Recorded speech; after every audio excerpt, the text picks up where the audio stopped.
Yeah. When you go to Italy and do your work, it's it's Bussolini. You're over there selling Bussolini.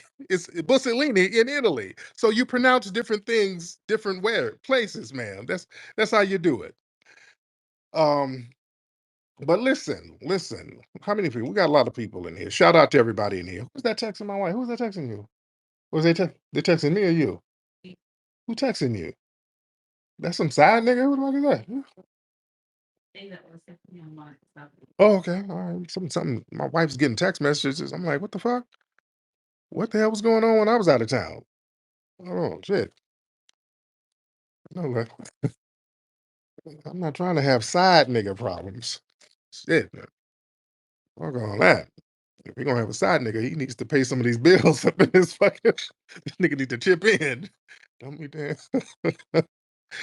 um, but listen.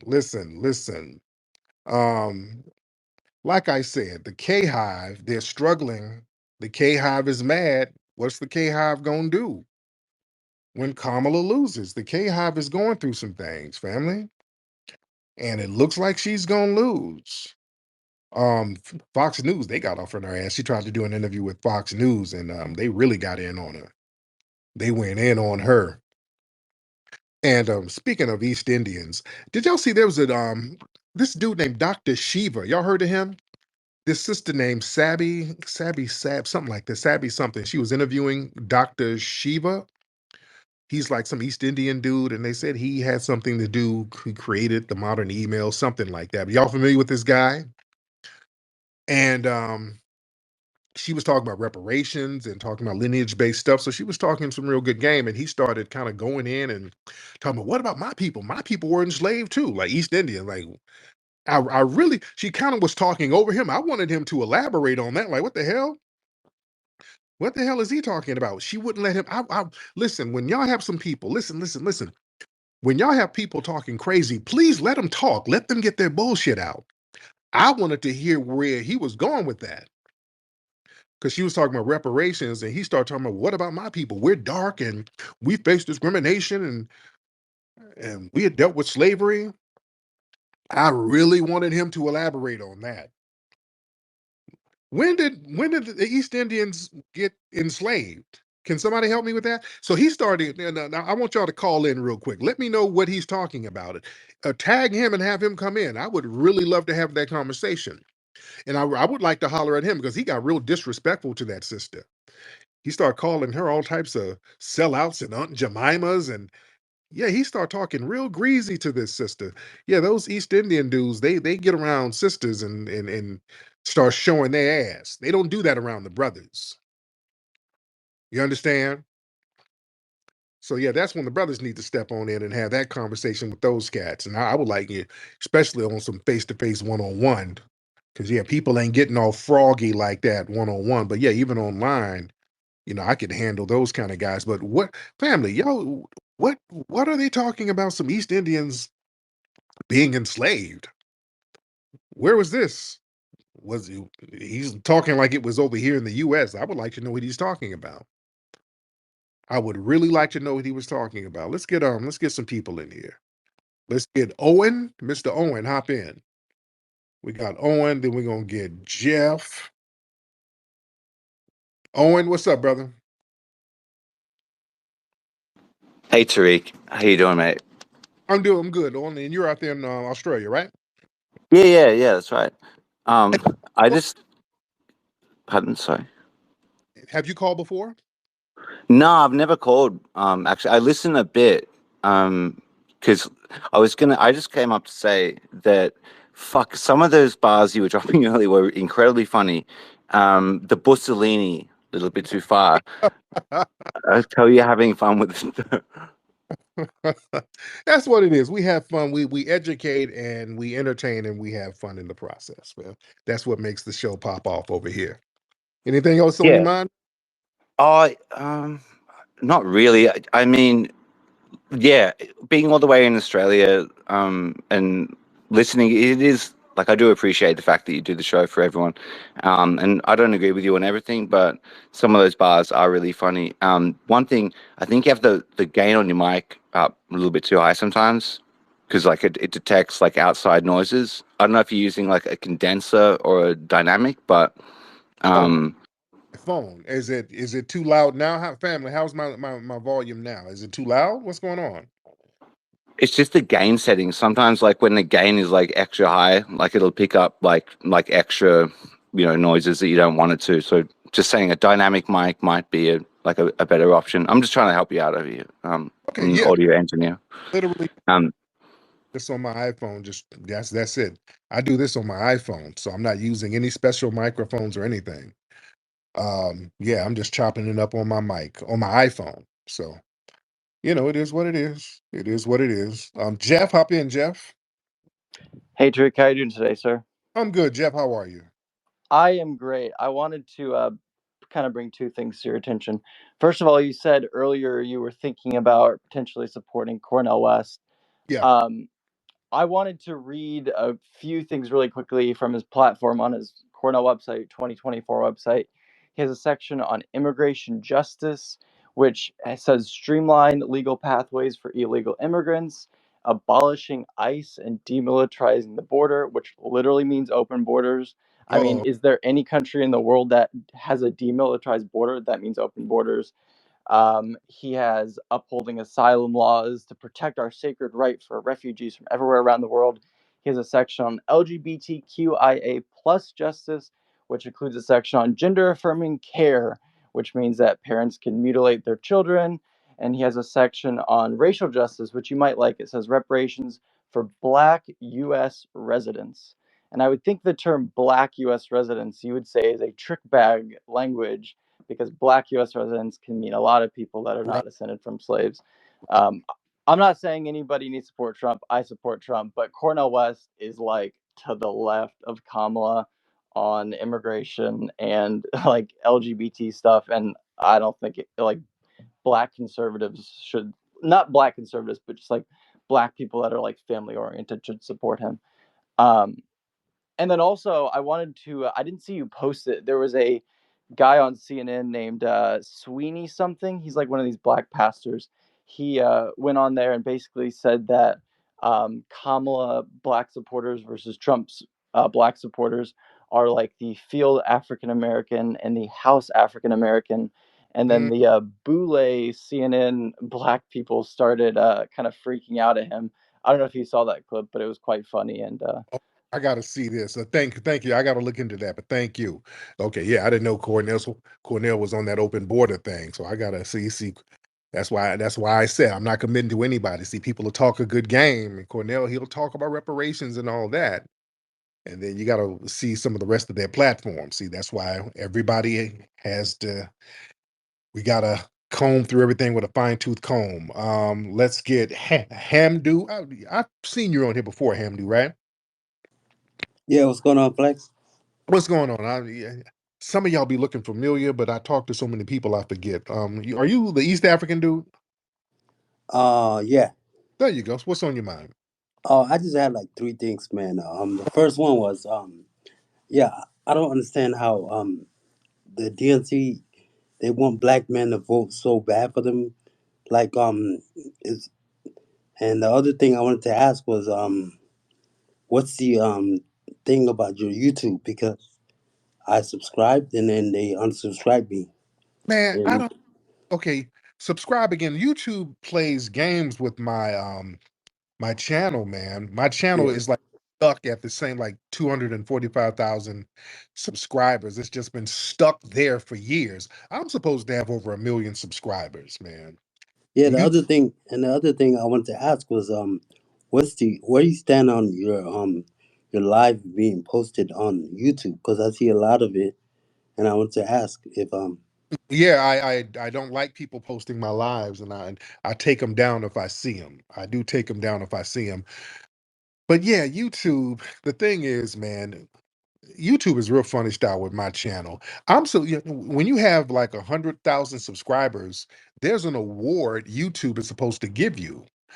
There's like people who got 100,000 subscribers, you get an award. You get 200,000 subscribers, you get another award. It's like a silver, gold, platinum. So I'm supposed to get a couple of awards from YouTube, and they just refuse to give them to me. They own some, yeah, well, we reserve the right to not give certain people their award because the content might be controversial and whoop-de-whoop. So they just did some I'm white not say so, didn't want to give me the awards for my milestones for having so many grassroots subscribers. And they play games with my numbers. I was supposed to have been way over 1 million subscribers. Yeah, because my videos get millions of views and they mess with the view count. And y'all saw the other night when I was on live and we had 85,000 people listening live. And then they start fudging the numbers once I got off, because when you're on live, you really can't fake numbers. I don't think you can fake numbers when you're on live. So then they start fudging with the numbers afterwards. So they um Black content creators like myself, who's really, really about empowering the Black community and giving a lot of good information for all people. My priority is the Black community, particularly the foundational Black American community. But I do wish to give great information, and I want to see progress for all. But when you are a Black person who gives real good information and you're not buffooning it up, because the Black folks that they have on YouTube that they let get 5, 10 million subscribers of Black folks just doing dumbass stuff, the gamers and dudes doing goofy pranks, and you got to be on that, just doing dumbass skits all the time. That's what they prioritize. They want you to be silly and dumb.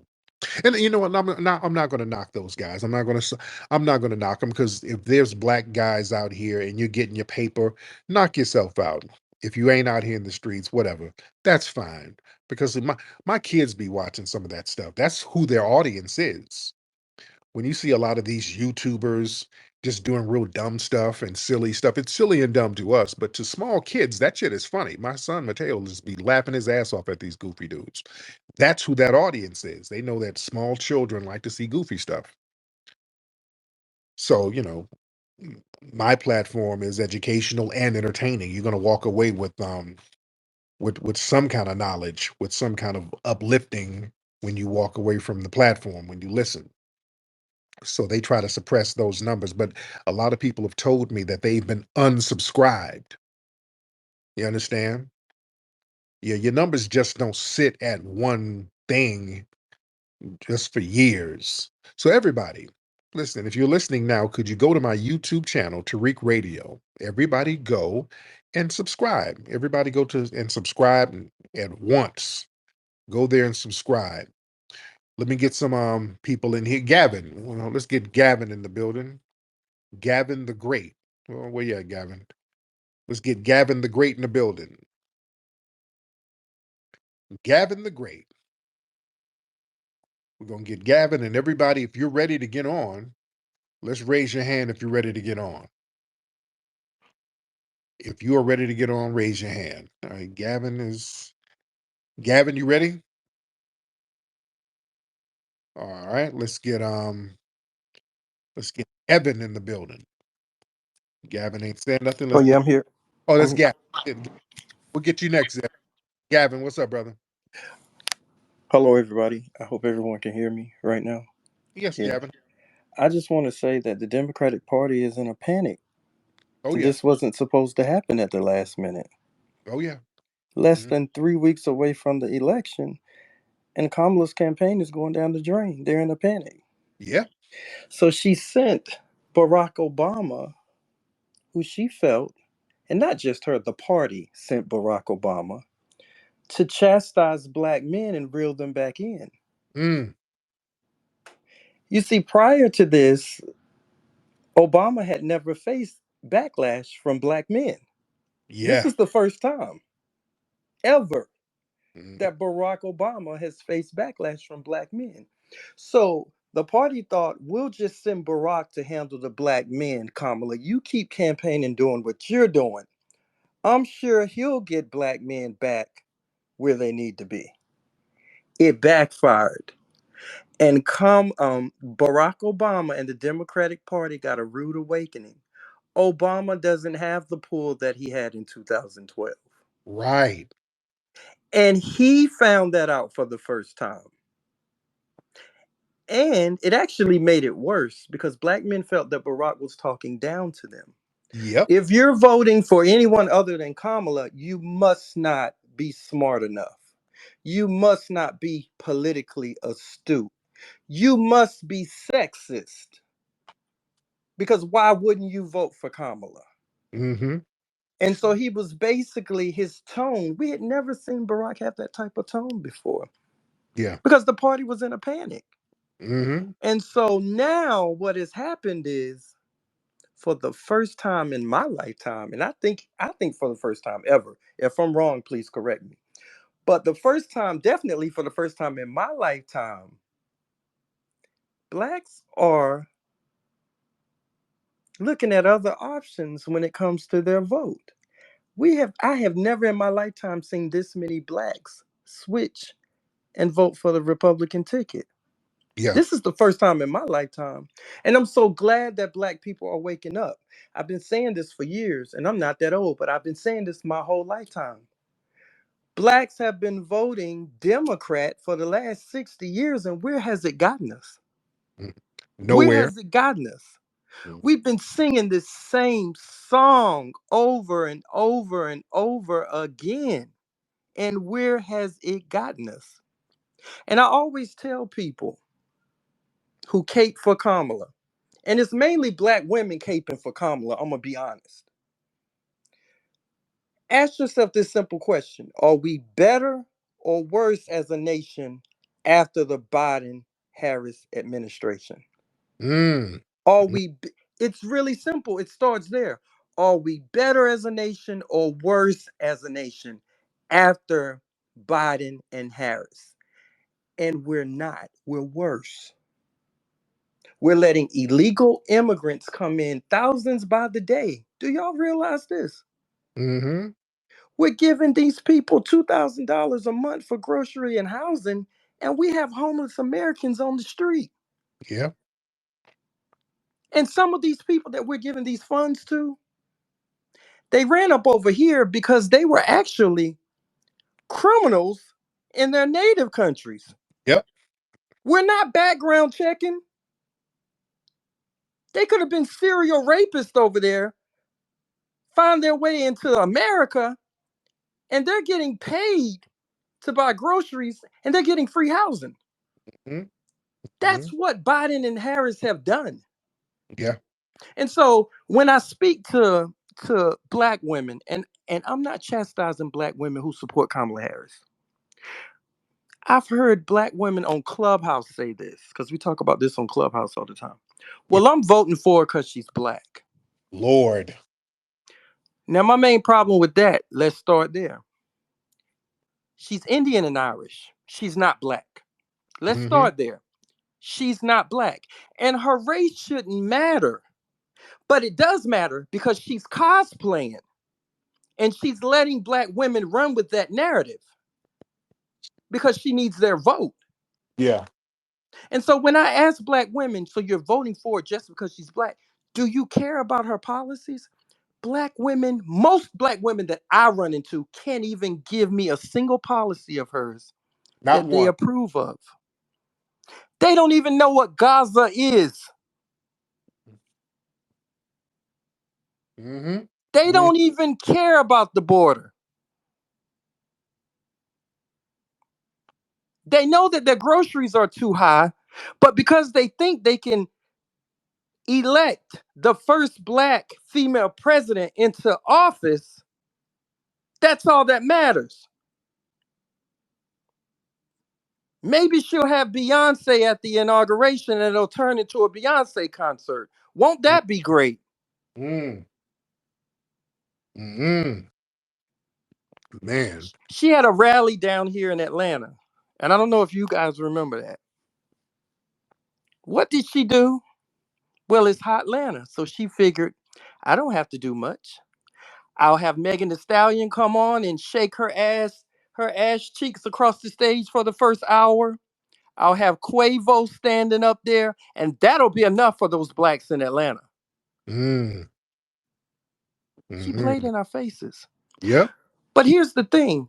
I blame us. Because we've been voting Democrat no matter what. We've been loyal to the party no matter what. Barack Obama did the bare minimum to get our votes, all because he was tinted. Yeah. And so what you do is you find out that black men are not supporting Kamala. And you find out that that's going to be a problem. And you find out you only have 3 weeks to fix it. So we'll send Obama. Let me tell you something about Obama. I don't speak on behalf of all black men or all black people. I'm just one. Right. This is my opinion about Barack Obama. Are y'all ready for it? Go Here ahead. it go. It may hurt some of y'all. Barack Obama is not like me. Barack Obama came out of the womb of a 100% white woman. Mm-hmm. And after he exited that white woman's womb, he was raised by his 2 white grandparents. And then he ended up going to Harvard. So what experience? When did Barack have the black experience? How is he any different from Donald Trump? Because he's tinted? That's it. Yeah. How is he any different from Donald Trump? How is he any different from Joe Biden? And when he addressed those black men in that room, when he said, I came here to talk to the brothers, and I looked at him and I said, this don't feel right coming out of his mouth for some reason. Right. Right. He said, I came to talk to the brothers. Well, who taught you to be a brother? Was Mm. it your white mom? Was it your white grandmother that raised you? Was it your white grandfather who raised you? Did you learn it at the white schools you went to? Did you become a brother at Harvard? Or did you become a brother when you started to date Michelle? I'm trying to figure it out. Did she help Mm. you become a brother? He ain't like us either, and we fell for it. What did Mm. he do for black people? Not a damn thing. He did more. He did a lot for gays. Mm-hmm. He did a lot for gays. But what did he do for us? What did he do for black people? Nothing. We fell for it twice. We reelected him. Mm-hmm. We fell for it twice. So the Democratic Party this time around assumed that we'd keep, they assumed they had our vote. And we taught them this time you don't. This is the first time. Yeah. They're in a panic over there. You do realize that, right? Mm-hmm.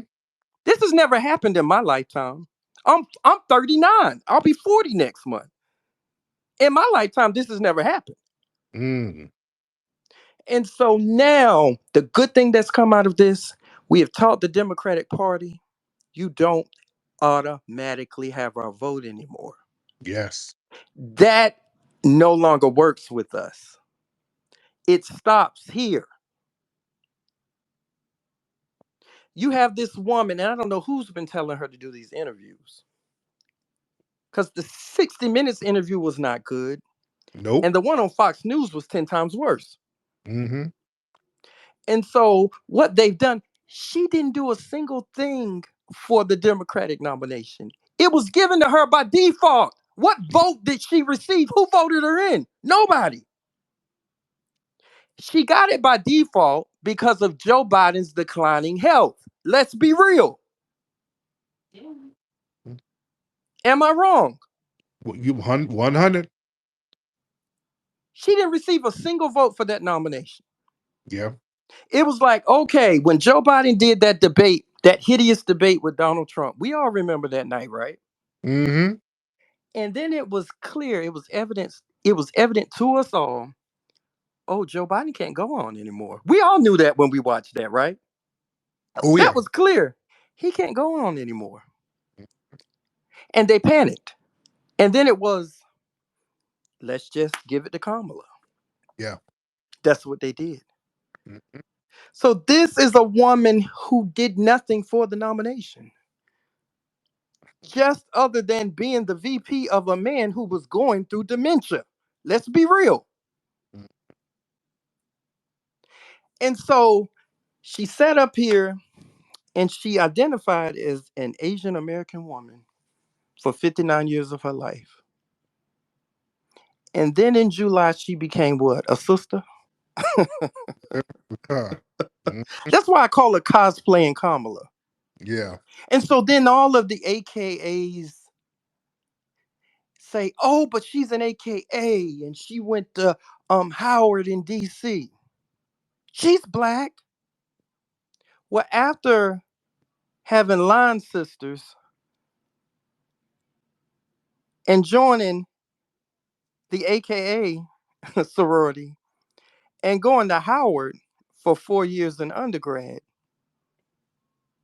she still goes home to a white man each night and her 2 lily white stepchildren. Mm.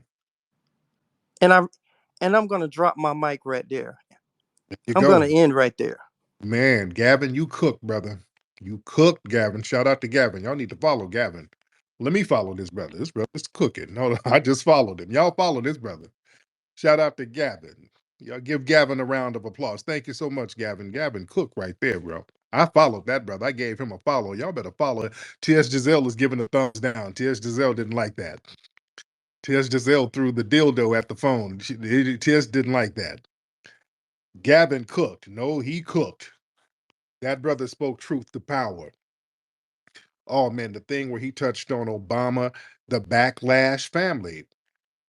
Them wheeling Obama out to reprimand black men, well, they didn't know that was going to backfire on them. That backfired majorly. They didn't expect black folks to speak out against Obama so publicly, all on social media, TikTok, Twitter, Instagram. Everybody's like, who the hell is Obama talking to? Because you got to understand the culture. In foundational Black American culture, if there's a paternal figure that's going to reprimand the masses, we don't mind somebody giving us some hard line advice or a reprimand if it's balanced with them actually helping us. Obama did not help Black society.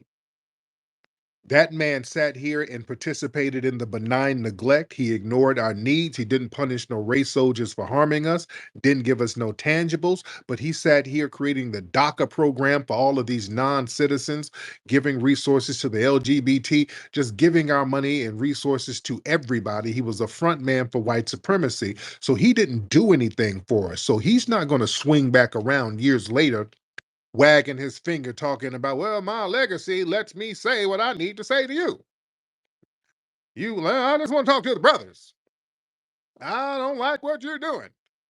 Like, nigga, get your little old lanky mustache on somewhere. No, you don't get to circle back wagging your finger. No, you have to do something. Now, if you wag your finger to the Black community, if you want to be daddy, well, you got to be a dad that's there. You can't be an absentee father, then come and whoop ass and then leave for 20 years. No. If you had an absentee father and he shows up one day and say, I'm about to whoop you if you don't get your grades right. I'm like, Dad, I'll whoop your ass up in this yard, Dad. You don't come around. You ain't help me. You ain't throw the football with me. You ain't help me ride a bike. You didn't help me tie my shoe. You didn't help me with my homework. You didn't do anything. You want to come around and reprimand? No, it don't work like that. You see? So yeah, he tried to play the paternal figure, but he hadn't been doing his paternal duties. So it don't work like that. Because yeah, we in Black society, if somebody's being critical and being hard on us or whatever, we'll take it if you have a track record of doing something. Like Dick Gregory, for example. Now, as Dick Gregory got older, y'all know how Dick Gregory was. Dick Gregory used to curse everybody out. But the thing is, let me tell you something about Dick Gregory. Dick Gregory was a rider. Dick Gregory has done a lot for the Black community. He was out there heavy in the civil rights movement. Dick Gregory was a rider all his life. I mean, you had the feds and they were trying to kill Dick Gregory in the 70s. You understand? This man put his life on the line. So Dick Gregory spent just decades doing a lot for the Black community, speaking up for the Black community, speaking up for Black issues. So he was a lifelong rider. So when he gets older and starts cursing everybody out, everybody, all right, we'll take that, you know, because you've seen them interviews he do, and you know, it was funny. Dick Gregory be going off the deep end, and nobody, you're not going to check him. What you going to? It's Dick Gregory. You don't say nothing. Like you're doing an interview with him, and like, so Dick Gregory, how do you feel? You knew Michael Jackson. How do you feel about that? How you gonna ask me something like that? You don't know nothing. You're not qualified to ask me nothing like that. Because we all know Michael Jackson got killed by laser beams. Like, okay, laser beams? Shut up. You don't know what the hell you talking about, nigga. You don't know. You're interviewing me. It's all a game. It's all a game. All of these people twerking, shaking their booty. That's where the doo-doo is, in your booty. I'm like, what? Okay. Okay, Dick. All right, all right. So he, you know, we're not going to check him. Yeah, he's going to say something crazy. He's going to say some off-the-wall stuff, but that's Dick Gregory. He's a rider. So, you know, we respect him. So, yeah, you can get away with going off on us if you have a track record of doing something. Barack can't do that. You can't do that. You don't have a track record for being a rider. So sit your ass down somewhere. Brother Evan, how are you, bro? I am doing well. How about yourself? I'm good, Mr. Evan. Now, where you from, sir?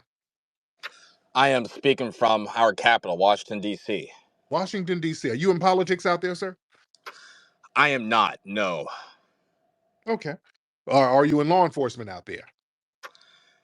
No, I am not. I work in just regular business consultant out here, and soon I'll be going to business school full time to get my MBA. And later down the line, I definitely have interest to run for office, maybe in my late 30s, early 40s. We'll see what happens.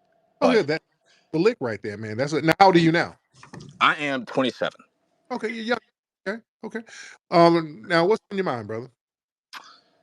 Well, I just want to say, I mean, classically, I'm more of a blue dog Democrat or a conservative Democrat, and unfortunately, this candidate who the Democrats have propped up is just not it for me, I'll say. Right, right. And there are many reasons I believe she's too socially progressive. Economically, I just disagree with a lot of her plans, and I find a lot of her plans to be pandering at the last minute to garner votes from Black men specifically, in Right. particular young Black men like myself. And I just have to say that the identity politics have just gone too far. I mean, I'm sure that others on this call have experienced their frustration with this, Yeah. but I have just not been handling the blowback well of not being a Kamala supporter as a young Black male. And for whatever reason, I mean, at times it just gets to my psyche. Like, I know I'm Black, I've got Black parents, I've got Black siblings, but these Kamala shills will not take you in as being a Black man just because you won't vote for their cupcake nominee. Right. And I'm just curious as to maybe you, Reek, as a Black man, or others on this call, respond to those ignorant comments like that, that you must support Kamala Harris or you are not Black, or that as a man you are a sexist or misogynist despite listing out Yeah. See, reasonable issues. Oh, I'm sorry, Reek. go ahead. I was going to answer the question. Yeah, when you hear people say that, usually they are Democratic shills. Whenever they try to go into those blatant shaming tactics, like, oh, if you don't support Kamala, oh, you must be misogynistic. These are people who are like on the payroll of some kind of um think tank or something like that. So you got to watch some of these people. You see a lot of that online. There's a lot of these people who make these bad faith arguments. Listen, you tell people it's perfectly fine and it's perfectly in your right and our right to ask for policies and to get clear answers on these policies and let people know that we're not beholden to any policy or to any candidate or to any political party. We have a right. They got this thing where Black people are supposed to be the property of the Democrats. And we let them know we're not doing slave deals. We're going to vote in our best interests, what's going to help us collectively. We're not going to vote for personalities. We're going to vote for policies and not personality, because people like to talk about Trump's personality, but Trump's policies, they haven't harmed us. The Democrats' policies are harming us. So I don't want people to think that just because the candidate comes down and talks about cooking greens and collard greens and cornbread and all that, that we're going to support them based on their janky personality, but their policies are horrible. So we have to think about self-preservation. So there's nothing wrong with that. So we're not going for the shaming tactics. And by the way, Evan, where's your family from? From Texas. That's where I was born and raised. Okay, you said both of your family, both of your parents are black? Yes, Oh, okay. both are. I Okay. just came out a bit lighter than my brother, but it is what it is. Oh, are there any immigrants in your family? They immigrate from anywhere? No, I guess what they call an FBA. Been here for generations. I'm a fourth generation Texan. Good. Are your parents school teachers, or one of them a school teacher? My mom is actually a high school principal, and my dad, he works in pharmaceutical sales. Got it. Yeah, I can tell. Like, a teacher, because they because my mother worked for the phone company, so, and she's from the South, and a lot of people don't believe that I was raised in the South because I don't really have a Southern accent. That's because my mother worked in a job where you had to speak very articulately. So yeah, I knew your parents. Somebody had to be a teacher in the family, but that's good, man. I like to see you doing your thing. A young cat just on the right path. We need to see more young cats like yourself, brother. Appreciate that. I do just have a quick follow up question, if that Go is ahead. all right. Go ahead. Oftentimes I do stick with policy over anything personal. I never like attacking Kamala, Trump, whoever it is. I love to stick with the policies that a candidate is proposing. And what flusters me when speaking to these Kamala shills is that they will always say, via an online or to your face, that, well, she's only vice president. But I would argue that she has actually had a significant amount of power as VP, being the tie-breaking vote on many Senate bills, as Yes. well as being comfortable with President Biden getting rid of all of Trump's immigration policies to flood our country with low-skilled workers who indeed, I believe, are harming blue-collar black men and are depressing their wages. And so Yeah. how do you follow up with that if someone says, or as people typically say, well, she's only VP and she's not really had a chance to do much, but I mean, she legislatively has, right? Can I say that? Absolutely. She absolutely does. And thank you for the call. She absolutely does, man. She's the vice president. You're second in command. So yeah, you have the power to influence a lot of policies that are pushed. She damn sure had a lot of influence on some of that Asian hate crime bill stuff. She has a lot of influence when she's stepping up and campaigning for LGBT issues. She's loud and proud about that. You understand? Her hands aren't tied for that. Whenever it comes to us, all of a sudden, well, she can't do nothing. Her hands is tied. Give me a break. You can get out there and say something. They've been in office for 4 years. Kamala Harris ain't said nothing for black issues in office. Miss me with that. What has Kamala said in the last 4 years that she's been in office as VP about black issues specifically that's going to help us? What she said was what she ain't going to do for black people. But she is loud and proud about immigration, about Hispanics, about LGBT, all of these other issues. They're very loud and proud about that. So I don't want to hear about that. Just the VP. Her hands is tied. There's only so much he can do. Stop. Nebu. Yo, Nebu, hop on. I hope Nebu ain't one of those East Indian dudes who be calling up real late. Let me get him out of here. I don't want to. He might be one of those dudes. All right. Now, y'all raise your hand if you're ready to get on. How many folks we got in here? Raise your hand. We got 1,300 in the building. Shout out to everybody in here. Raise your hand if you are ready to get on, ladies and gentlemen. All right, let's raise them hands and let me know when you are ready to speak. Let's get Prime Definition. Mr. Prime Definition in the building. Prime, what's up, brother? Prime Definition, what's up, bro? Then we'll get Camille. I'm gonna just let a whole bunch of folks up so they'll be ready. Okay, Prime, what's up, brother? Hey, what's going on, Tariq, man? I'm a big fan, man. I've been listening since I want to say like 2016. I can't really gauge or whatever. But Now, I'm from how real young? How old are you, brother? I'm 32. Okay, so you've been listening since you're like early 20s, right? Yeah, some like that on and off. I got onto you from the Breakfast Club, I think it was. Yeah. I didn't even think I was gonna get into space, so I appreciate that. I'm former military. I was kind of just looking at from the time they said that back in the day when our ancestors used to get in the military or get out of the military and they wouldn't be able to get home loans and things of that nature or whatever, and they would or get back out of the military and they wouldn't be able to get jobs. And I'm just looking at it from that perspective, and then just like going to fast forward to 2024, and man, it's crazy because I've been looking for a job, and it's been wild for me.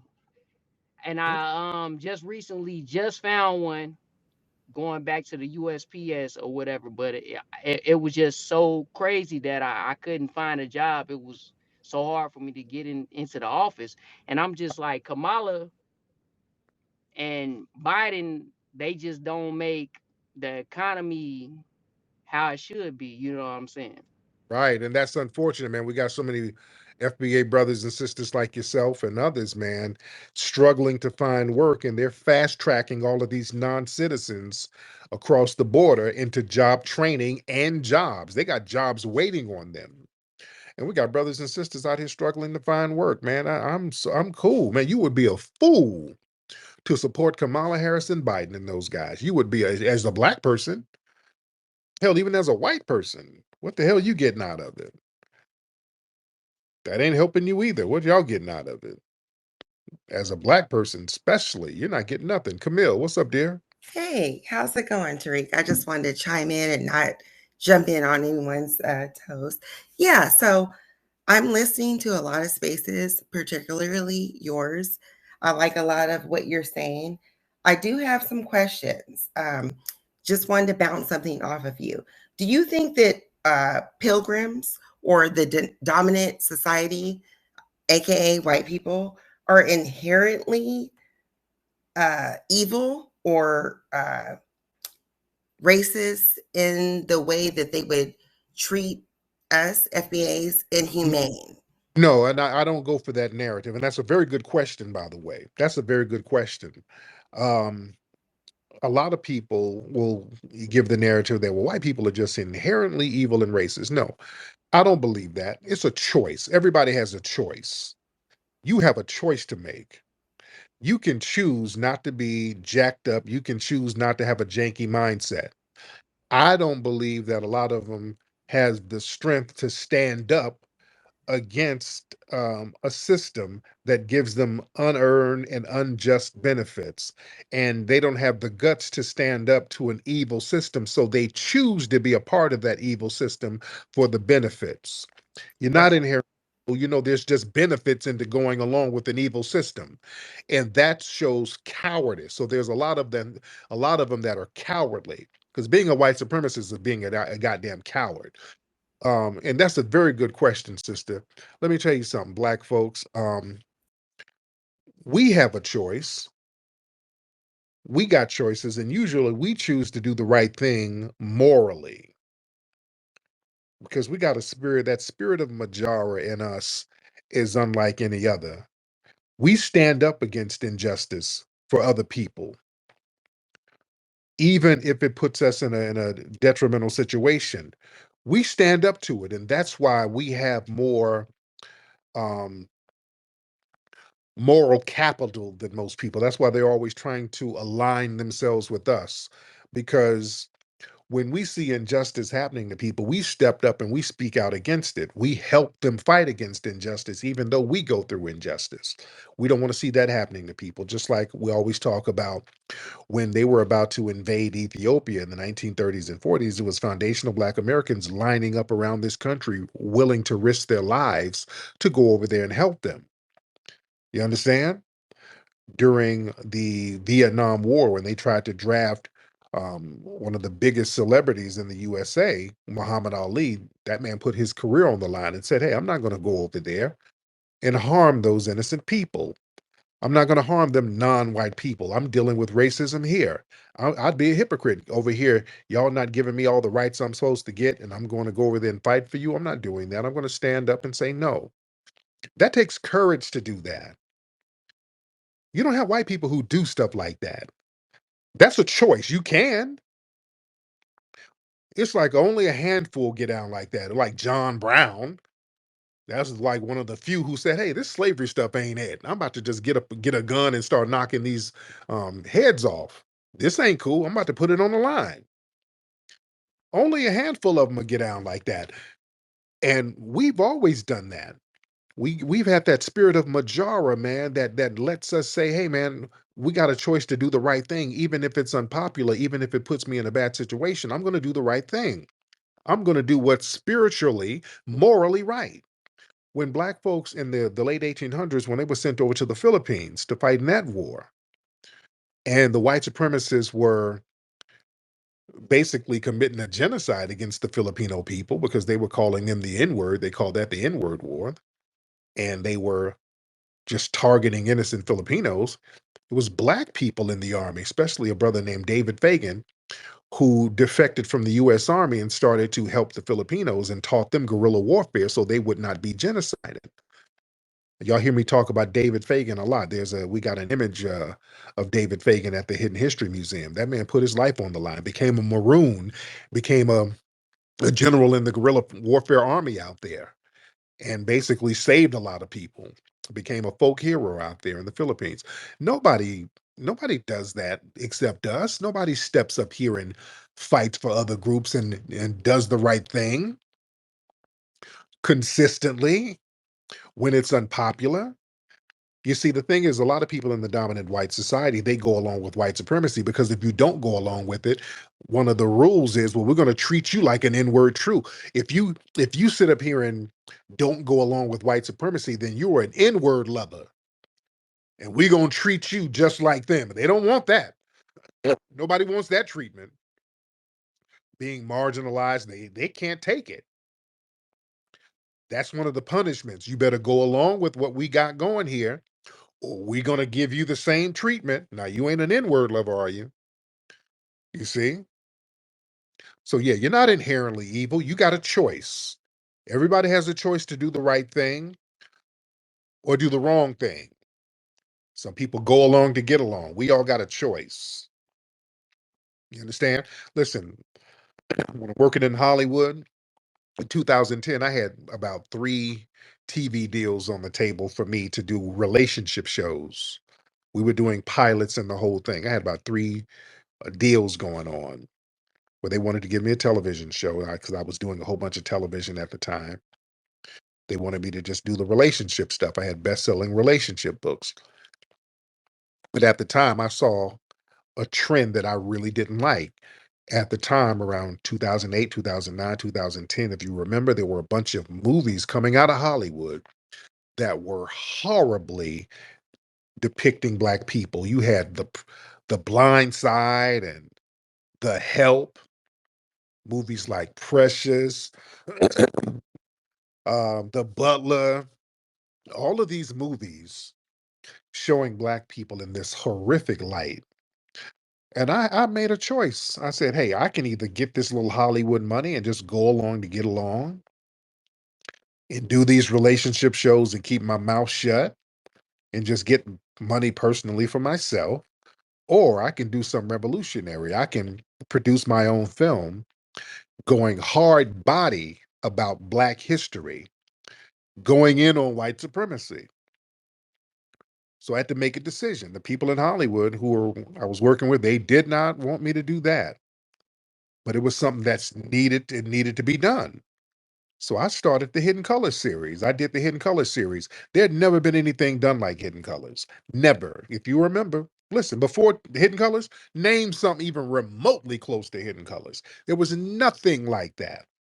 Where you're talking about Black history from a grassroots perspective, just really going in on white supremacy, you never see that. There was nothing as radical as Hidden Colors. And I understood the only way we would be able to do that, I couldn't get the money from Hollywood. We had to get it from the grassroots. We'd have to raise it on our own, which is what we did. We got the money on the grassroots, put Hidden Colors out, became an international phenomenon. And we had 5 entries in that series. And it changed the game as we know it. Phenomenal series, changed the game as we know it. Became historic films. You dig? It's okay to do the right thing. Sometimes it's all right to do the right thing. Let's get Josh in here. Let's get Mr. Josh in here. All right, Josh. What's up, Josh? Let's get Mr. Josh. Josh Denny. Can you hear me? I can hear you. What's up, Josh? Not much, man. Listen, Tariq, you and I have gone back and forth on X a few times debating different things. And I got to tell you, one of the things I'm like blown away with in this space is how much we agree on. It's funny sitting in this space. It's not, as a white conservative, I got to tell you, the things that people have brought up in this space are almost identical to the same concerns that people in conservative spaces have. Yeah. Yeah. Yeah. Like, what are the things that you've been hearing in some of your spaces? In the conservative space? Well, just the idea that, I loved what, God, I'm trying to remember what the young man's name was who was cooking. Gavin the Great earlier was just talking about Obama kind of sunning everybody about Kamala.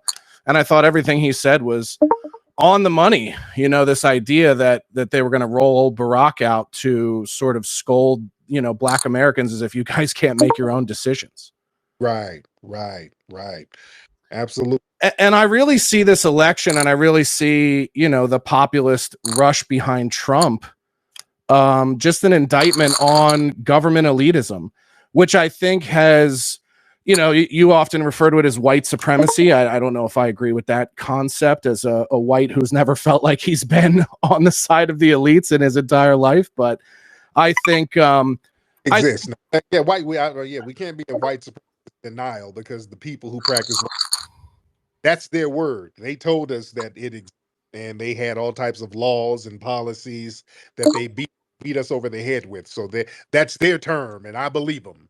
So yeah. Right, I understand that. This is probably one of the areas we disagree on. And I also agree with you about Hollywood. I mean, I'm somebody who was working in show business in, right around the Trump election in 2016. And famously, my show went away when I started voicing unpopular political beliefs and things like that online. So I can understand that. I did want to ask you, did you watch the Madam CJ Walker story on Netflix that they did with Octavia Spencer? Did you think that they did that story justice? I know it was a lot of stuff that I didn't like in it. They were kind of focusing on some kind of little LGBT relationship stuff. So it was cool. And I like Octavia Spencer. I like her acting, but it was cool. I think it could have been better, but it was cool. I like some of the people that were in it. Yeah, because when we talk about Hollywood is starved for good Black stories, I mean, the fact that one of the first female millionaires in the country was a Black woman, I thought that was a great opportunity. And yeah, like you said, they couldn't help but shove the gay agenda into it. And that's one of the things that I think is like, I think it's kind of interesting to, a lot of my Black friends in Hollywood, when we talk about where the industry is moving, it's almost like the opportunities exist as long as you're willing to co-sign on a very pro LGBTQ agenda. And I feel like one of the hardest things for Black Americans in Hollywood and entertainment is like, why does that have to be the caveat? Why does that have to be the caveat to participate? And listen, I've been in comedy for a long time. I remember listening to Eddie Griffin talk about this. Like, yeah, you can be a star in Hollywood as a Black man. You just have to put a dress on. Yeah. It's it's an extension of the whole concept of buck breaking, which has been around for a long time. They've always done this thing where you're going to show a Black male, you have to show him in two ways. You can't show him as a man. So you have two other options. You have to grown boy, or you have to show him as a de facto woman. Yeah. This started really television heavily in the 70s when you had Flip Wilson, who's a great guy, but they had him in a dress playing a character named Gerald. Also in the 70s, you had shows where you had John Amos, who was the strong father, but the person who became the star of the show was JJ, basically like a grown boy. Now Yeah, this, there is this sort of overt desire to remove masculinity from the way men are presented in Hollywood, and you see that in the casting and the selections of like. well, go ahead. I made a mistake and hit a button on you. Go ahead, John. Hold on, can you hear me now? Yeah, that was me. My bad. That's okay. No, I was saying, that there is this clearly contrived effort by Hollywood to remove the masculinity from black men. Yeah. In entertainment, and one of the things we talk about on my podcast all the time is that part in both sports and entertainment where it's almost like we will elevate black voices, we will elevate black people as long as we can emasculate them in the process. Yeah. And that's why you see people like Gerard Carmichael getting pushed through the Hollywood matrix, and you're not seeing anyone, I'm trying to think of the black comic's name in LA who's very, very funny, who used to roll with Kev on Stage and Tony Baker. He's a little light skin, has freckles, but he's a hilarious dude, but more masculine and doesn't quite get the love from traditional Hollywood that some of the gay black comics here do. Yeah. Dynamic. There's a lot of noise going on there, Josh. But Josh, sound like are you in a casino somewhere? A lot of noise going on. But thank you so much, Josh. Yeah, man. Yeah, the buck breaking is real. Buck breaking has not stopped. Buck breaking is absolutely real. But we're in here happy. Shout out to everybody in here. Let's get Truth Rising in here. Truth, what's up, Truth? What's up?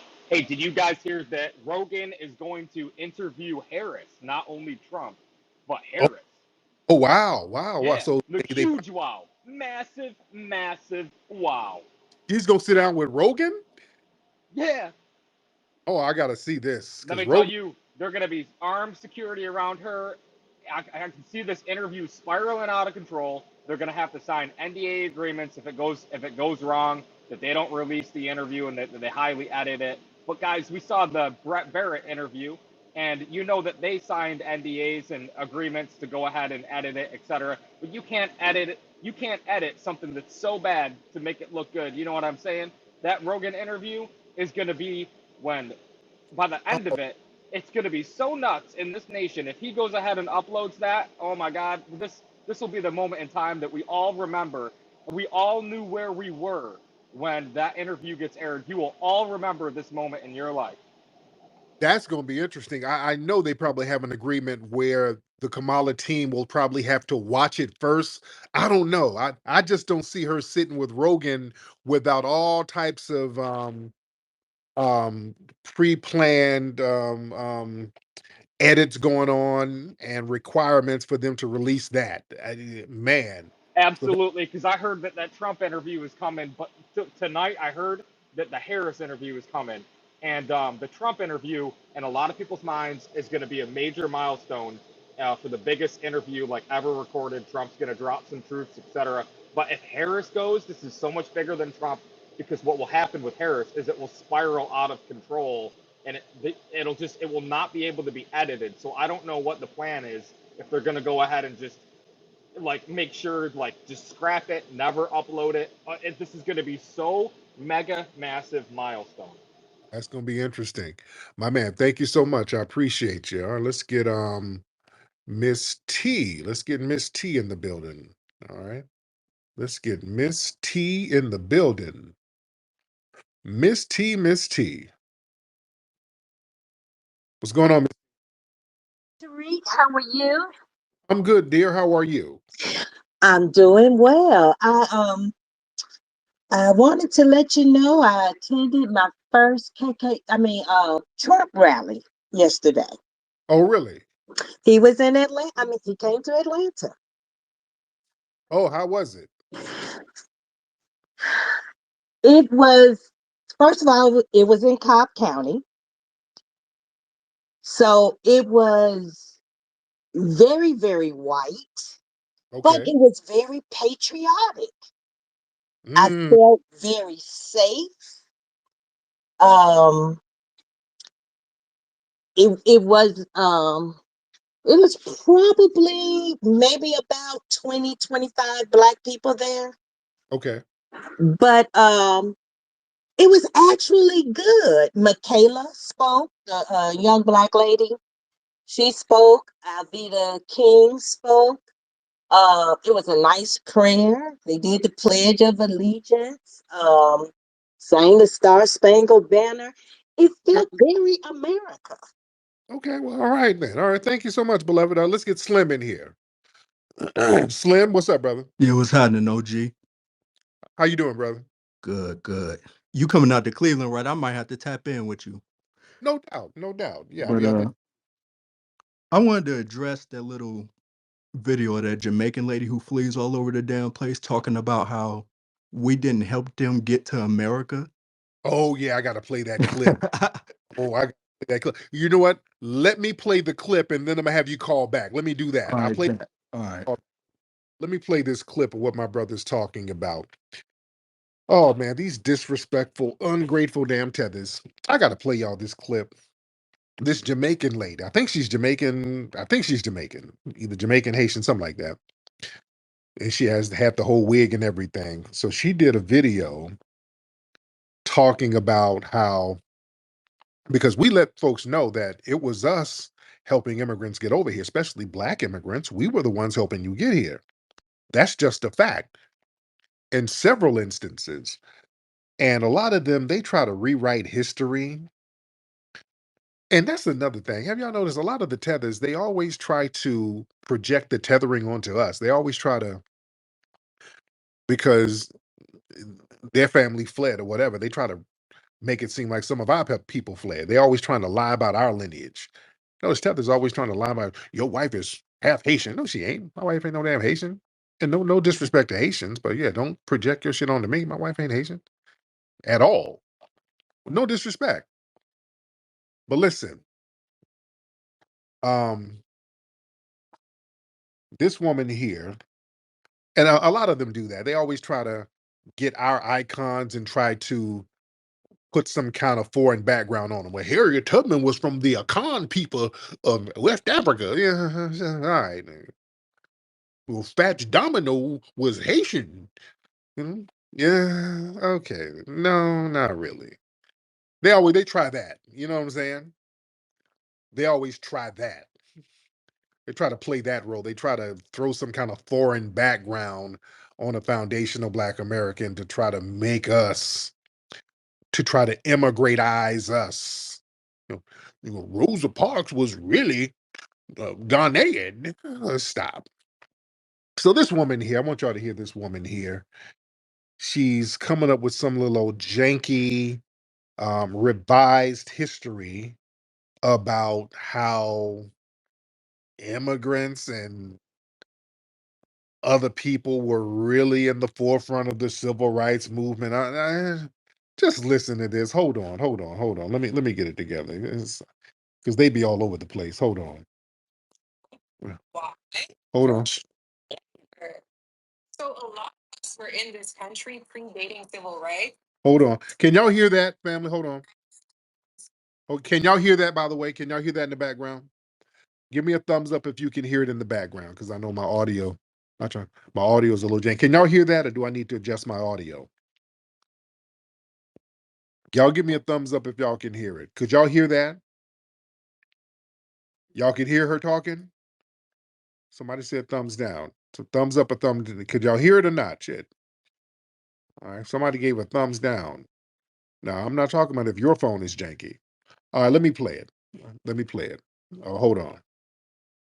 And there was this African American creator on here who basically the reason why Americans, especially Black Americans, are in the United States is because of the civil rights movement. Because Black people in the U.S. did the work. Still going so far to say that the reason why. Okay, hold on, wait, hold on. I don't. Let me try something because I think it's sounding janky. Hold on, let me see something. Hold on. Wait. Okay, hold on. Wait. Hold on. Let me do this. Let me adjust my audio. Let me do this. Hold on. Yeah, it's kind of sounding janky. Hold on. Let me do this. Let me do something with the microphone isolation to standard, and I think that'll help. All right. Let me do it. Oh, what am I doing? What am I doing? What am I doing? All right. Now, can y'all hear me now? Let me test myself out. Hold on. All right. All right. Let me do it. Oh, what am I doing? Okay, so let's try it this way. Y'all might hear the dishes in the back because my wife be back here clacking dishes. So maybe y'all can hear this better. Hold on. Remember a couple months back when there was this African American creator on here who basically said this? That the reason why immigrants, especially black immigrants, are allowed into the United States is because of the civil rights movement. And that because black people in the US did the work, also going so far as to say that the reason why black people globally have rights is due to the civil rights movement, as if the Haitian Revolution or African independence movements meant nothing. Okay, so y'all hear that, right? So she's talking. They go back to the Haitian Revolution. Okay, that really has nothing to do with them immigrating here. And again, I did a movie about the Haitian Revolution. Shout out to the Haitian Revolution, but that ain't got nothing to do with them coming here now and being able to come here after the 1960s. That has zero to do with that. All right, but let me play some more. There weren't rebellions in our own countries before the civil rights movement, as if we were all scratching our peaches waiting for, Martin Luther King Jr. We were waiting for them. So okay, she's trying to be sarcastic, but yeah, you kind of were. Yeah, you were. You waiting on somebody to help you get over here, right? You didn't really have anything popping, and yeah, you kind of did wait on Dr. King and some of the other brothers to kind of make a path for you to come on through. You kind of did, man. Yeah. Hold on. Our peaches waiting for, Martin Luther King Jr. We were waiting for them. So black immigrants have been in the United States predating the civil rights movement. I don't know if you guys know this, but a lot of black immigrants went to the United States during slavery to be indentured servants. Like they were literally there from the 1600s. Okay, if you were here in the 1600s, you weren't really an immigrant. You're the foundation here. You're not a black immigrant. There were no black immigrants here in the 1600s. There are no black immigrants here. Nobody immigrated here. Okay. Because the United States didn't exist. So people built the country starting in the 1600s. Well, actually in the 1500s. But go ahead. Let me hear her.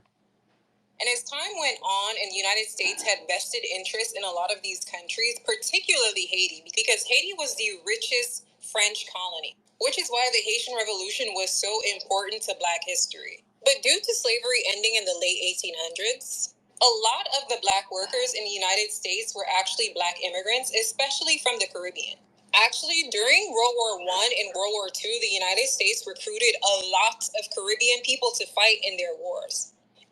Not really. Of course, typically when this happens, there's this promise that once you fight for us, you can live in our country. Okay, why would they have a whole bunch of people from other countries? They weren't letting a whole bunch of immigrants come over here like that. In fact, like around 1915, they didn't really want any black immigrants coming over here. It was the black grassroots that was fighting for that. That's how Garvey got here. They didn't want them over here. We were fighting for that too. There was a grassroots movement coming out of Tuskegee where we were helping to get Caribbean and African immigrants over here. All right, hold on. And the same thing with Haiti. Once the U.S. overtook Haiti in the early 20th century, then they started opening up the borders more to a lot of Haitian people. Why? Not really. Cheap labor. So a lot of us. They already had cheap labor over here. Were in this country predating civil rights, typically as workers, because guess what? The reason why immigration exists is not because black people were marching and wanted more immigrants. This was not a goal of the civil rights movement. It's because immigration is a tool for capitalism. No, ma'am. No. Yeah, they didn't want y'all over here. They weren't trying to get Okay, he said the people are trying to revise history. That what she's saying ain't true. Yeah, you did get over here. Why was it 1965? Why did those immigration laws get changed in 60 damn 5 at the same time we were getting the civil rights laws changed? Because we wanted the laws changed all across the board. We wanted those racial hindrance laws to be removed all across the board. I don't like when people get up here, these ungrateful tethers, and try to revise history. We had momentum going for this from the civil rights movement. We said, hey, we're going to get these signs off. We're going to get these signs off the water fountains. Let's get this racial discrimination from schools. Let's get this racial discrimination from jobs. Stop this racial discrimination from housing. And also stop that racial discrimination from immigration as well. We said that too. These racial quotas y'all have where black folks can't come, no, let's take that off too. That was from the damn civil rights movement, family. They try to sit here and now you're gonna wait 50 years later and try to rewrite. Well, no, they just wanted cheap labor. No, ma'am. No, ma'am. Immigration only exists to fill a workforce. When there is a significant labor shortage, immigration will increase. And that's why the 1980s had a huge wave of immigration in the United States and the UK. It's because they needed workers. So yes, the civil rights movement is incredibly important in Black history. But once again, it is not everything. It is not the reason why Black people abroad have rights. Yeah, it is. It is not the reason why Black people are allowed in the United States. Yes, it is. Yes, it is. The white people weren't really campaigning for you to come here for your cheap labor. Let's stop lying to yourself, ma'am. Please decenter African Americans and their activism from the entire world. Oh, that's that tether hating, decenter Black Americans and their activism. That's jealous talk. Because people know how they had to get it. You had to get it from us, family. That's that jealous ass talk right there. Hold on. Because once again, the majority of Black people in this world are not African American. We do not owe the United States for our freedom. So please stop perpetuating these lies on TikTok just to get a one-up on everybody else. That's that tether ass jealousy. Man, listen. Okay. That's jealousy like a mug. Because these folks, family, these are the same kind of tethers who call up here. They feel so inadequate. That's their own insecurity because they have to flee all over the place. You're running, hopping on boats. You dig? Running all over the damn place. And we stood on business and went toe to toe with these damn white supremacists. You understand? We stood toe to toe and didn't run nowhere. You understand? This thing where what you trying to stroke yourself into believing that's what these tethers want to believe, that white people were just sitting around longing for the Caribbeans to come through. We love y'all. We want more of you to come over. No, that's a fantasy you have. Because when you get over here, the white supremacists tell you, well, we like you more than those FBA Negroes. Those FBA Negroes are too rowdy. You work so much harder than them. Man, give me a damn break. Listen, we were standing on business over here. We were the ones fighting to help you get over here. We were the ones fighting for your independent movements in many of those countries. Let me get Slim back on up here. Let me get Slim to chime in on this. Go ahead, Brother Slim, and then I'm going to get Sister Hellfighter in here. Brother Slim, go ahead. You can hear me, right? You're a little crunchy, but go ahead. You can hear me now? Go ahead. Yeah, we can work it out. Go ahead. Okay. First off, one of the main ways Africans got over here first in the 1950, before the 1965 Immigration Act, was the AASF, where Black Americans were in churches raising money to get some Kenyans over here Yep. so they can go to college with us. That's We can share including our Barack Obama's dad, by the way, but go ahead. yeah. Also, what immigrants try to do, especially Caribbeans, they try to act like they come from the stock of like these little minuscule work programs where The white supremacists said they wanted to get docile Caribbeans to do this little cheap labor over in Florida or stuff like that. Right. Yes. And they act like they come from that stock. I'm gonna say this boldly: about 98% of you don't come from that shit, bro. Exactly. Y'all don't come from that.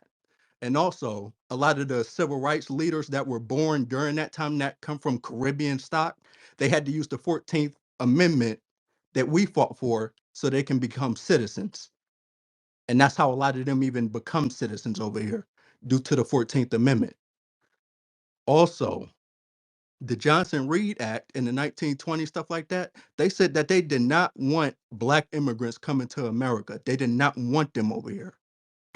Yep. It wasn't until the 1965 Immigration Act that wiped that whole law out of the lexicon.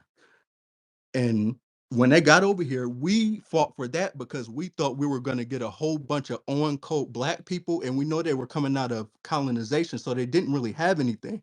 So we was like, okay, we can share the resources we just fought for with those brothers over there, and they come over here and get on code with us, and they didn't. Right. Our whole thing right now. And I look at Pan Africanism like a bridge. 50% of that bridge has been built, and that's because of us. And what it really has been is the Africans and the Caribbeans been standing on the other side, just looking at us, waiting for us to build the rest of that bridge. And we not gonna do that shit no more, bro. Real talk.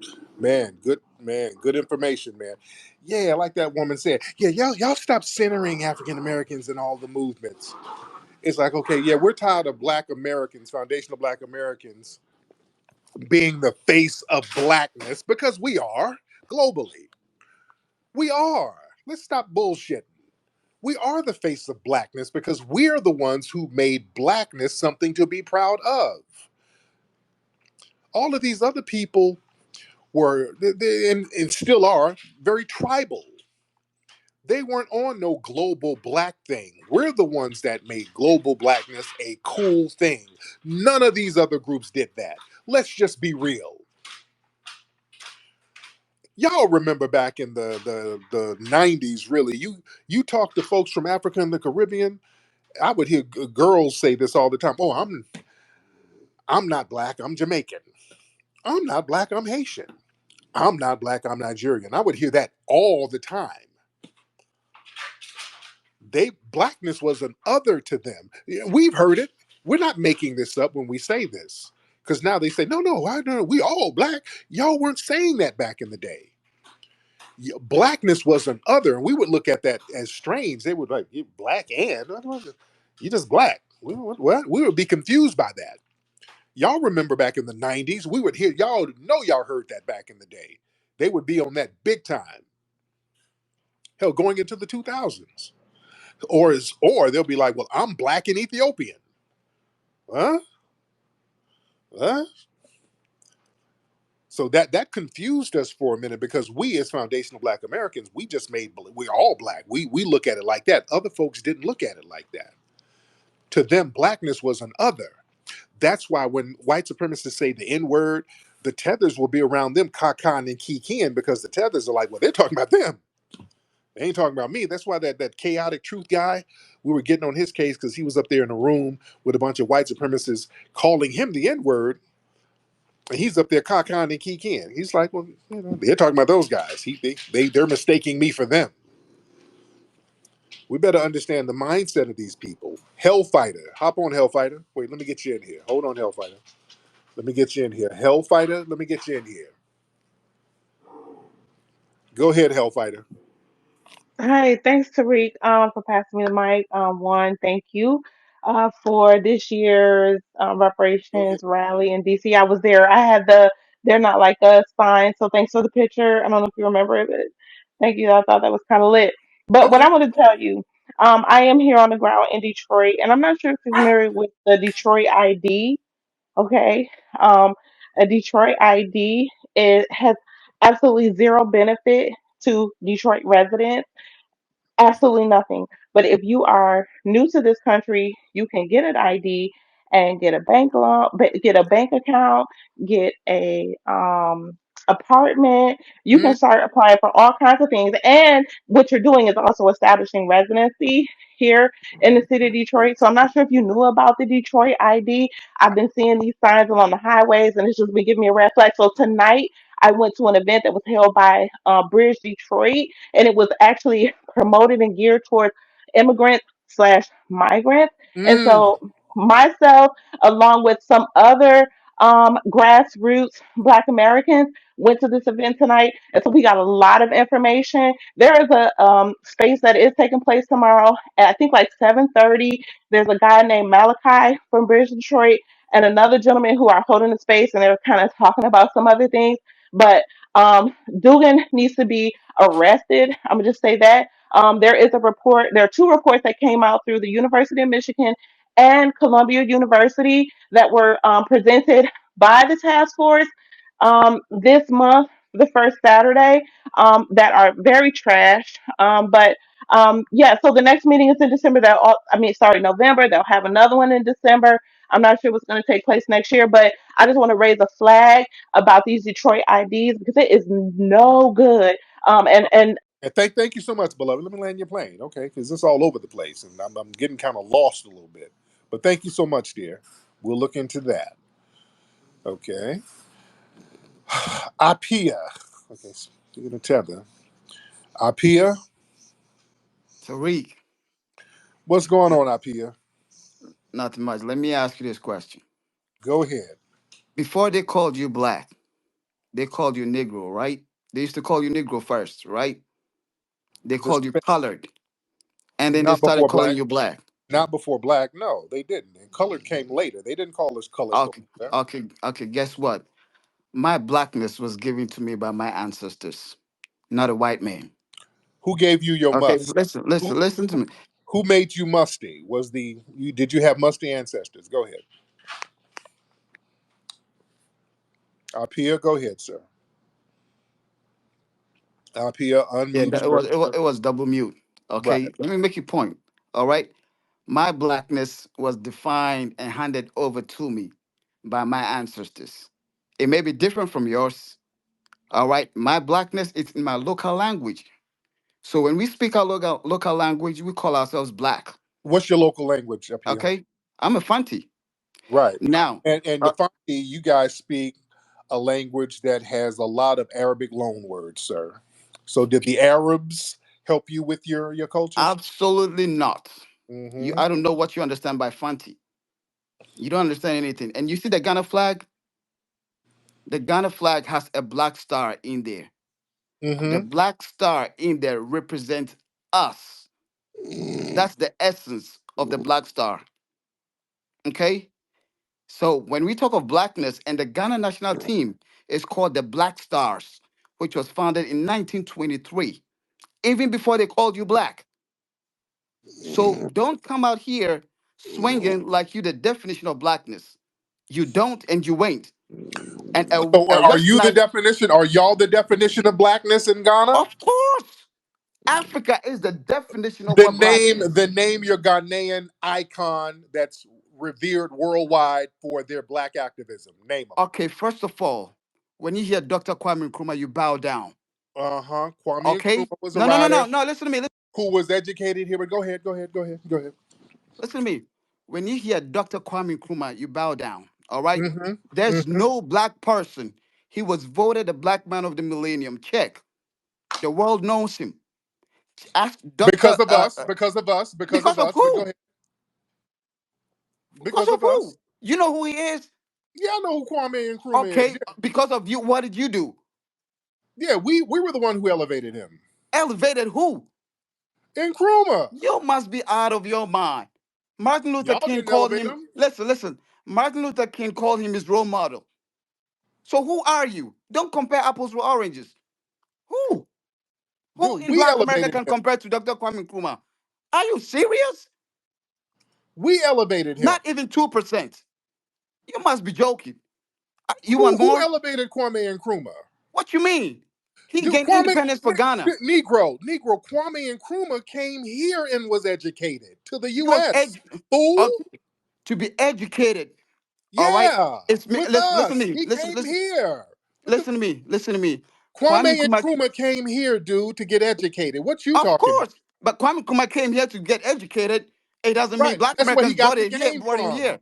He had to come and get around that Majara Hey, spirit, hey, buddy. let me ask you. No, no, Mention no, no. eight. You no, Listen, no, no. He had to come and get some of that Majara spirit, sir. He had to come around us. He had to come seriously, around that spirit, that energy of us, seriously. sir. Listen, you Kwame think Nkrumah was listen, listen, around listen, us. listen. You think fighting for independence is the same as seeking civil right? You think the two are the same, right? You think civil right can be compared to fighting independence, right? Sovereignty of a nation. You think it's the same as just getting right to walk around. You think they are two the same thing. It looks like you don't read, huh? You just You get up just and you're tether running around. babbling. No, no, no. You're not going to tether babble. Family, let me tell y'all some history. Kwame Nkrumah went to Lincoln University, which was a damn HBCU. He had to go to an HBCU, something that we was out here fighting for. He had to come around us, ladies and gentlemen. So don't let these tethers tell you a half truth, all right? He was around us. Kwame Nkrumah had to get around foundational black Americans, ladies and gentlemen. He went to an HBCU and then took the game to Ghana, ladies and gentlemen. Don't let funky tethers lie and tell half truths. Go ahead, Musty Tether. Now, second of all, you've heard of the late Kofi Annan. You've heard of him, right? He was a Who? fancy. Kofi Oh, Annan. Kofi Y- Annan. Yeah, we call Yes. him Kofi Annan. You know him. You've heard of him, right? Uh huh. Okay. You know the status that he had in this world, right? Not really. Okay, well, let me tell you Wasn't what. like ours. No, no, no. Let me tell you what. He was the United Nations General Secretary. Something you don't know about. I can give you tons of names that you will blow your mind coming from Africa. What did Kofi All Annan? right? What did Kofi Annan do that was Okay. globally significant? Okay. Well, since you don't know, Oh, you right? school us No, then. no, no, no, no, no, no. Hold on, School hold us. on. Hold on. Right? Kofi Annan was the UN Secretary General, i.e., the reason why the world maintained peace for 8 years, even before the United States went to Iraq. He was the person that stood against the United States and said, hell no, you will not go to war, and still defied the United States went to war. He was right after Boutros Ghali. You don't read your history. You don't know nothing about the global politics. You're just running around here in circles thinking that the world is around you. It ain't. There's a It big is, world but out there. that ain't All shit right. you just named. Now That let ain't me shit. tell you this. Ghana gained independence in 1957. That struggle started 40, 50 years before. It's something you don't know about. Even before civil rights kicked in. Even before civil rights kicked in. All right. And Martin Luther King, in his own words, says that he revered Dr. Kwame Nkrumah for his spirit and his approach for seeking independence. And he will carry it from Ghana to the United States. Okay. Let me clear this up because it was a foundational Black American that was helping all of those, many of those African nations with their independence, and that was a foundational Black American named Ralph Bunche. He worked at the UN. He was the one writing the charter for a lot of the independence of all of those African nations. So again, he was the one shaping the process for African nations to gain their self determination. So again, Once again, you're that's a lying. foundational Black American. Once again, listen, Ghana gave Guinea $10 million to fight their independence. What are you talking about? Do you Ghana know how much? what? No, Ghana, Gave right? who what? Gave Guinea-Bissau $10 million to fight Okay, for their well, independence. okay. All right. What does that So have to do with a global what influence? I'm trying to let you understand is that Africans supported Africans to gain their own independence. Don't come out here spitting lies because you've not read enough. You've not read Dude, it was extensively us. enough. It was It foundational was Black who? You American. could barely even get a. No, okay, stop babbling, Tether. I'm telling you, it was many of us over there helping to kick off those movements, sir. Again, Ralph Bunche was very significant and instrumental in helping those nations get their independence. That was a foundational Black American. You talking about y'all were helping each other. Y'all were knocking each other over the damn head, which is what you're doing now. Y'all were Boko Haraming each other to damn death. That's why you talking all of this stuff about how y'all were putting in work. Nigga, you over here with us right now. You ain't over there, which further proves what we're saying. And Big GT, your big old musty ass, you ain't over there either. You in the UK over there eating a damn English muffin and some porridge. So up here, you ain't over there in Ghana right now. You out Listen, here in the valley with me. You over here eating Roscoe's chicken and waffles with me. I was So in it Chatsworth wasn't the other day. It wasn't you, and then you ain't ever going back to Ghana. So you're over here with us in something that we built because y'all didn't get it popping in your homeland. So you're Listen, welcome. Don't sit here reading off your damn janky little resume. Now get I'm your not little reading no. stuff out of here. Get off Listen, here. Listen, nothing. These tethers jealous as hell. They hate the fact that we're the face of global blackness. He's naming some little insignificant bullshit. Do you know Butu Allah? You know Butu Allah? Butu Allah, he had made the first refined shea butter. Do you understand? Some of these old insignificant ass nothing burgers. Somebody give a damn. The hell, that don't mean nothing. We were the ones riding for you. And you talk about damn Nkrumah. Yeah, Nkrumah was phenomenal because he was over here with us. He got over here, got to an HBCU, and got the game from us. Once people get around this Majara spirit, once some of the remnants of that Majara spirit touches them, because you got to be born with it. See, that's the great thing about the Majara spirit. You got to be born with it. But if you can, some people can come around and kind of get some fumes of our spirit, and then they take those fumes and then they build up their own nations and start doing things that's significant over there. But notice every time people get around us, they get stuff popping. Marcus Garvey had to come over here and get around that Majara spirit to get something going. Everybody got to come around us to get something going. You notice that? We're the common denominator. Even the white supremacists, they didn't have shit going. They didn't have a damn thing going on. They were failing over here. Once we got in the mix, that's when they start getting themselves together. Man, let's be real. Let's get Grinds in here. Brother Grinds in the building. Grinds. And then we'll get, okay, Grinds, what's up? What's going on, brother Tariq? How you doing, brother? All right, yourself. I'm good. We'll start by answering the question. What's these sassy K Hive people gonna do? Go back to selling pussy after the election? Uh, all right. So a few things. So the doctors. I'm starting with Obama. Do you recall? Because one thing that really didn't sit well with me is after all of the several uh incidents with the race soldiers, gunning down our young black brothers on the streets without arms. Obama said we can have a conversation about that with a mild and respectful tone.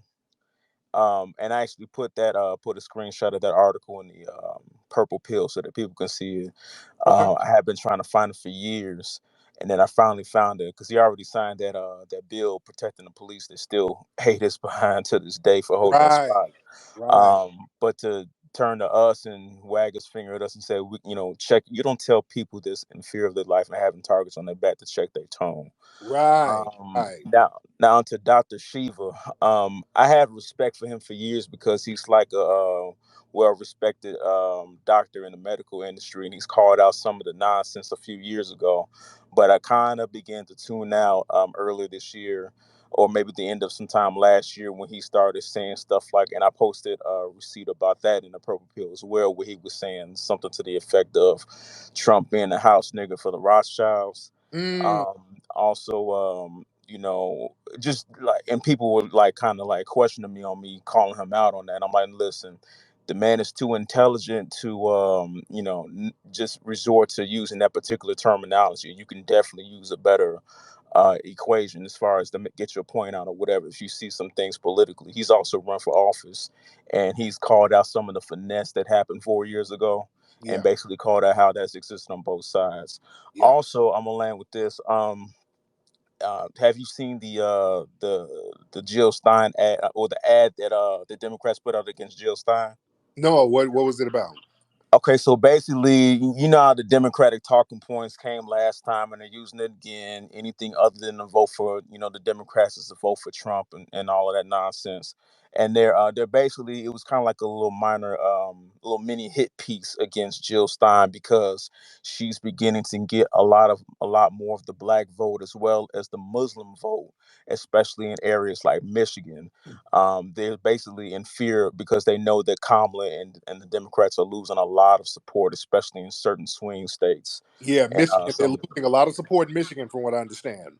right. And my thing is like the Democrats are shooting themselves in the foot because you know, Joe has a new name now, Genocide Joe, because Mm, of this Israel Palestine situation, which has caused a lot of, with them supporting a particular side. They're like, okay, well, why are you supporting that side, just like the other side of the bald eagle?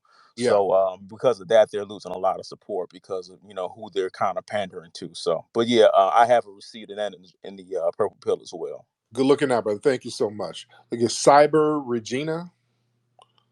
Cyber Regina.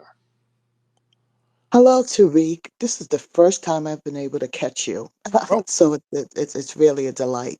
yes, ma'am. Thank How you are you? for speaking. I'm good. I just woke up and I was able to catch you. I'm going to try to be fast here. Mm-hmm. First, I would let you know that I'm thankful for all that you do. I had a career in the Navy for 22 years. During that time, my background was cybersecurity as well as national security. And I wrote my thesis that is being read around the world in 1993 as a 24-year-old on the China-Africa connection implications for U.S. policy. Mm, And I'll tell you, I've been all over Africa. Africa is a shitty mess. You understand? mm. Ghana is run by the Catholic Church. Wow. And it's really interesting. The entire time I was in Ghana for 3 weeks, because what I was doing is bringing all the African nations to be able to communicate, the military apparatus, to be able to communicate for the first time. So I ran an exercise called Enduring Freedom, not Enduring Freedom, Operation Endeavor. Mm-hmm. So they had never been able to communicate with each other. You cannot fly from one African state to another. You have to go up through Europe and come back down. Yep. They don't communicate with each other. They don't work with each other. And really, my thesis that I wrote in 1993 has come to fruition. China owns Africa. And someone mentioned the other day that the Chinese were leaving children all over Africa. The reality is China doesn't have any women, because you remember the one woman policy, one child policy. They Yeah. killed their women. So Mm, now they're in Africa, and I was watching them. They were sending 200 men a day to Africa, wow. and those kids, and this is like 20 years ago. So now those kids are being taken back to China to be educated, and then they will be put into China, and they will be running Africa. Mm, good stuff, Cyber Gina. Delusion. Thank you. They will. It would be. Well, who's that talking? Was that Masolja? Yes, it is. What's up, Masolja? Hey, Tariq. The lady is spewing. Well, she's just being emotional. This is Gina, not. Regina, hop back on, dear. No, is she saying anything incorrect? Regina, hop on, beloved. What's she saying that's not correct, sir? She's trying to put it as if it's a movie. She's putting fiction in everything. It's not as bad as she's trying to make it. Okay, well, what did she say that was wrong? She's saying they are sending children. That's just false. That's just false. Majority of the people going to China to learn are indigenous Africans, and they're not half caste. We have a few half caste Chinese, like mixed race Africans, but it's just a tiny little bit. I'm sure we are behind, and China is taking advantage of our leaders. But this story of China running Africa, we are letting our leaders are letting them do that. It's not just they can't take over. We've seen situations where Chinese have been beaten whenever they do something wrong. So this is just delusion and misinformation to some extent. Regina, go ahead, beloved. Dude, I've been there. I ran with them. I started AFRICOM. I stood up AFRICOM. You know what AFRICOM is? African is a bad thing for us. We don't Well, even. I stood it up. So there. Now tell me I don't know what's going on. I Yeah, know what's going on there. I know what the plan of China is. I I called it out 20 years ago. and I also They are running Africa. They are on every state. They send 200 men there a day. Can A I day. Don't tell me that they're not running things. And I just want to ask you one question. Name me the number one educational institution in Africa that the world wants to go to. None of you stay there and build your institutions. You're look? still That, 2025, you're still without electricity, you're still without running water. People still don't have toilets, basic stuff that human beings should have. They don't have. can I respond? Go ahead and respond. You're all here. You come Oh, here to get let him and respond. Let him respond. Then. Let him respond. Go ahead. Go ahead, my soldier. Let's start with Africon. Africon is an institution started by the CIA, and if I was an African leader, I wouldn't even put it close to anywhere close to my border. It just brings disruption and bad things to our community. It's no better than China trying to take control of our resources. You're talking like a Republican globalist trying to take over the world. That's all African is, and the difference between African and the Chinese is that the Chinese let you do whatever you want to do. The problem is that we have stupid leaders who don't think for the majority of the people. And what you're saying about us not working for ourselves, that's true. Our institutions are bad. I went to an institution. If you took 90% of the people from the school where I did my undergraduate in Africa and bring them to a school in America, they'll be top of the class. We have so many intelligent people, but we have this system back home where they've literally just made us slaves. Like we just work for the US. We can't do anything. There is no innovation and anything going on. So eventually it's gonna um, get better, but this is propaganda which you're running. And I've heard the Senate talking. The way you're talking is how the Republican senators talk. So what's the difference between you and the senators who are trying to take over Africa? Okay, Regina, go ahead, dear. Okay, Regina's gone. Okay, I'm Masoja. Anything else, Masoja? You have any? Well, no. What part of Africa are you from, Masoja? I've been here before. I'm from Zambia. You made me a highlight before, so Okay, I talked to you before. yes, you did. I forget. So all y'all be sounding the same. What do we? Now, where are you living now? You in the U.S. or you in the U.K.? In the years.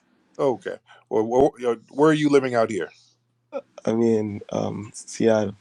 Seattle. Okay. I don't remember you, brother. I don't remember what we talked about. I did tell you because I lied at first that I was in Africa. So Okay. Yeah. Okay. And I called you out for lying. Okay. Y'all be lying, y'all, because I knew you. Y'all never in Africa. When y'all say you're in Africa, yeah, I know that's a lie right there. So, appreciate it though. Thank you. all right, brother. Thank you so much. Yeah. Yeah, when y'all call up, I am in the motherland. Nigga, stop. You're not. You are not no damn motherland. You in Maryland. That's the only land you in. Maryland, nigga. You over here with us. Stop playing. Mad. Faking the damn funk. Just stop it and give it up. Just go and give it up. Raphael, hop on, brother. Hey, brother, thank you very much for allowing me to participate in this wonderful conversation. But I must say, it really pained me uh, to listen to that conversation because so many of, especially like the Black American, I mean, one good thing about you guys, like I'm talking from Haitian perspective, one good thing about you guys is the universality of your struggle. That mean, if you take from the very beginning, you take W. E. Du Bois. That mean, he's really like not only he was fighting for the Black American, but also that's the good thing about your struggle. It's always the plight of every Black all over the world is always included in that fight. That Hmm. means Du Bois used to bring. Is the first person. As a matter of fact, let's start up even earlier. If you take Frederick Douglass, his fight was not only he was fighting for the Black in America, but also in his struggle, the first time he became, after the Civil War, his first mission, he moved in Haiti and become the first ambassador. But over there, he dedicated a big portion of his life to clean up the vision, the way everybody, not America, everybody in the world see Haitian. And if you look at his thing, like people need to understand, the first World Fair in Paris, Haiti wasn't invited. Now, the second one in St. Louis, go read Frederick Douglass' speech in Chicago, where he wasn't only talking to Americans, he was talking to people all over the world. He said, you cannot exclude the Asian people again. Right. This is the first black nation, and this is the first man. If you look at the speech where it's explaining the lifestyle of Haiti, nobody ever does that. He's the first guy to say, "Hey, that picture, those people, they're not wearing shoes. This is not true." He said, "Go to Port-au-Prince. I live there. These people, their chariot, the city is clean. It's cleaner than some of the city in America." He's explaining how the government are everything. So my problem is the unit. That's one thing me personally I always like about the Black American is the universality of the fight, the Ah, struggle. thank you so much, brother. I appreciate you. Let's get Aiden in the building. Aiden, let's unmute that microphone, Mr. Aiden. Aiden, unmute that microphone and get GS Money in here. Since Aiden ain't speaking, GS Money. What's up, GS? Listen to this first time in one of your spaces Oh, cool. Now, where you from, brother? from Atlanta. Shout out to Atlanta. You one of those anime guys? You're in the anime? I like anime. Yeah, manga's cool. There you go. Now, where's your family from? Family's from West Africa, Which country? Senegal and Togo Oh, cool, cool. How long y'all been over here? since 2000. Okay. All right. So, how do you feel about the conversations that we've been having tonight, sir? I mean, I was surprised to see this shit on X. Honestly, you normally hear this shit on TikTok because people don't think as much over there. But I think it's a lot of, I don't know, like it's just sad to hear some of this shit spewing out of people's mouth. Like what? I mean, like the last lady, she was just spewing a lot of hatred of how like Africa isn't good for anything and like there's nothing going on there. And you even said like there's no like great inventions from Africa, and you're giving credit to like Ghana's independence to like a Black American and Black American institutions. Yeah. Kind of disingenuous How so? because you're displacing credit when you're only finding a way to like credit like FBA like foundations and like or their part in like these movements. I don't think you But can credit the independence for a whole country from an activist that was well known and apparently revered by Martin Luther King Jr. and say that yo, this is all a Black American like creation. You guys can thank us for it. yeah, that's where they get the game from. That we're going to be honest about the influences. When It you can't be. hold on, but when you look at a lot of the movements over there, they were influenced by us, sir. We had a hand in it. The truth is the truth. That's the truth. Kwame Nkrumah came here and studied at an HBCU. He was around Foundation of Black Americans when the South African apartheid movement was happening. That was us in the forefront of it, sir. You're That taking credit for that as well. yeah, I am. I'm taking credit. So where does Nelson Mandela fall into play with that? Us, that was us pushing that line. That was us making noise about it globally. Yes, I'm taking Foundation of Black Americans. We're taking credit for pushing that line. That man was in jail for 26 damn years over there, and they didn't even go over there and get him out. I've been over there to Bird Island. I've been over there inside the cell. They could have took their asses over there. They're the majority. They could have got that man out of that damn jail. They could have walked over there and just got him out. We did it for Asada Shakur. We got her out, and we're a minority over here. What was their Yeah, I got issues with that. They could have got him out. But we were over here stomping the line, stomping the yard, stepping to the United Nations, stepping to the U.S. Embassy, and stepping to the South African Embassy, letting the people know we're not going to have performances over here if you're going to have this apartheid system. We're going to put y'all on the global hot seat if you're going to have this system. We were towing that line. And yes, we are going to take credit for putting the battery in people's backs, sir, because we've done a lot. We're not going to have these movements going where we're out here putting ourselves on the line and then y'all benefit from it and turn around and be like, well, why do you guys want credit? All right. Well, hell, where's the damn thank you? You understand? What about the movement in Haiti then? What about it? That was one of the first independent black countries. Shout out to them. Do you I think you can get credit from that as well? no, no, no, no. We don't take credit. Okay, I'm glad you said that. You know what? That's very respectable. It not only is it respectable, I did a movie about it. I did the preeminent movie about the Haitian Revolution, a movie called 1804, showing reverence and praise and respect. See how we didn't, that wasn't for us, but we liked how they put in some work and fought systematic racism and white supremacy. So we don't have a problem popping our collar and not taking credit. We're not even taking credit for that. We say to them, hey man, y'all did a phenomenal job. I put a movie together and put over $1 million in my own money to put this movie out. That's being shown in schools over there in Haiti and in Florida. So we don't have problems giving praise and props because we're pretty secure with who we are. We don't want I think people. Go ahead, sir. I think Africa's a huge continent, right? Uh huh. And there's so many beautiful things that you can't take credit for. And it's kind of like wrong because I guess I'll point back to the last lady that I was up as well. She was talking down upon African nations as if like they're like total like shit. Like people don't have clean drinking water, people don't have food and housing.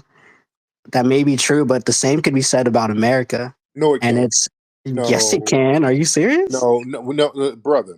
Which one of my statements cannot be said about America? There's nothing with a capital N, nothing. Which one of my statements, though?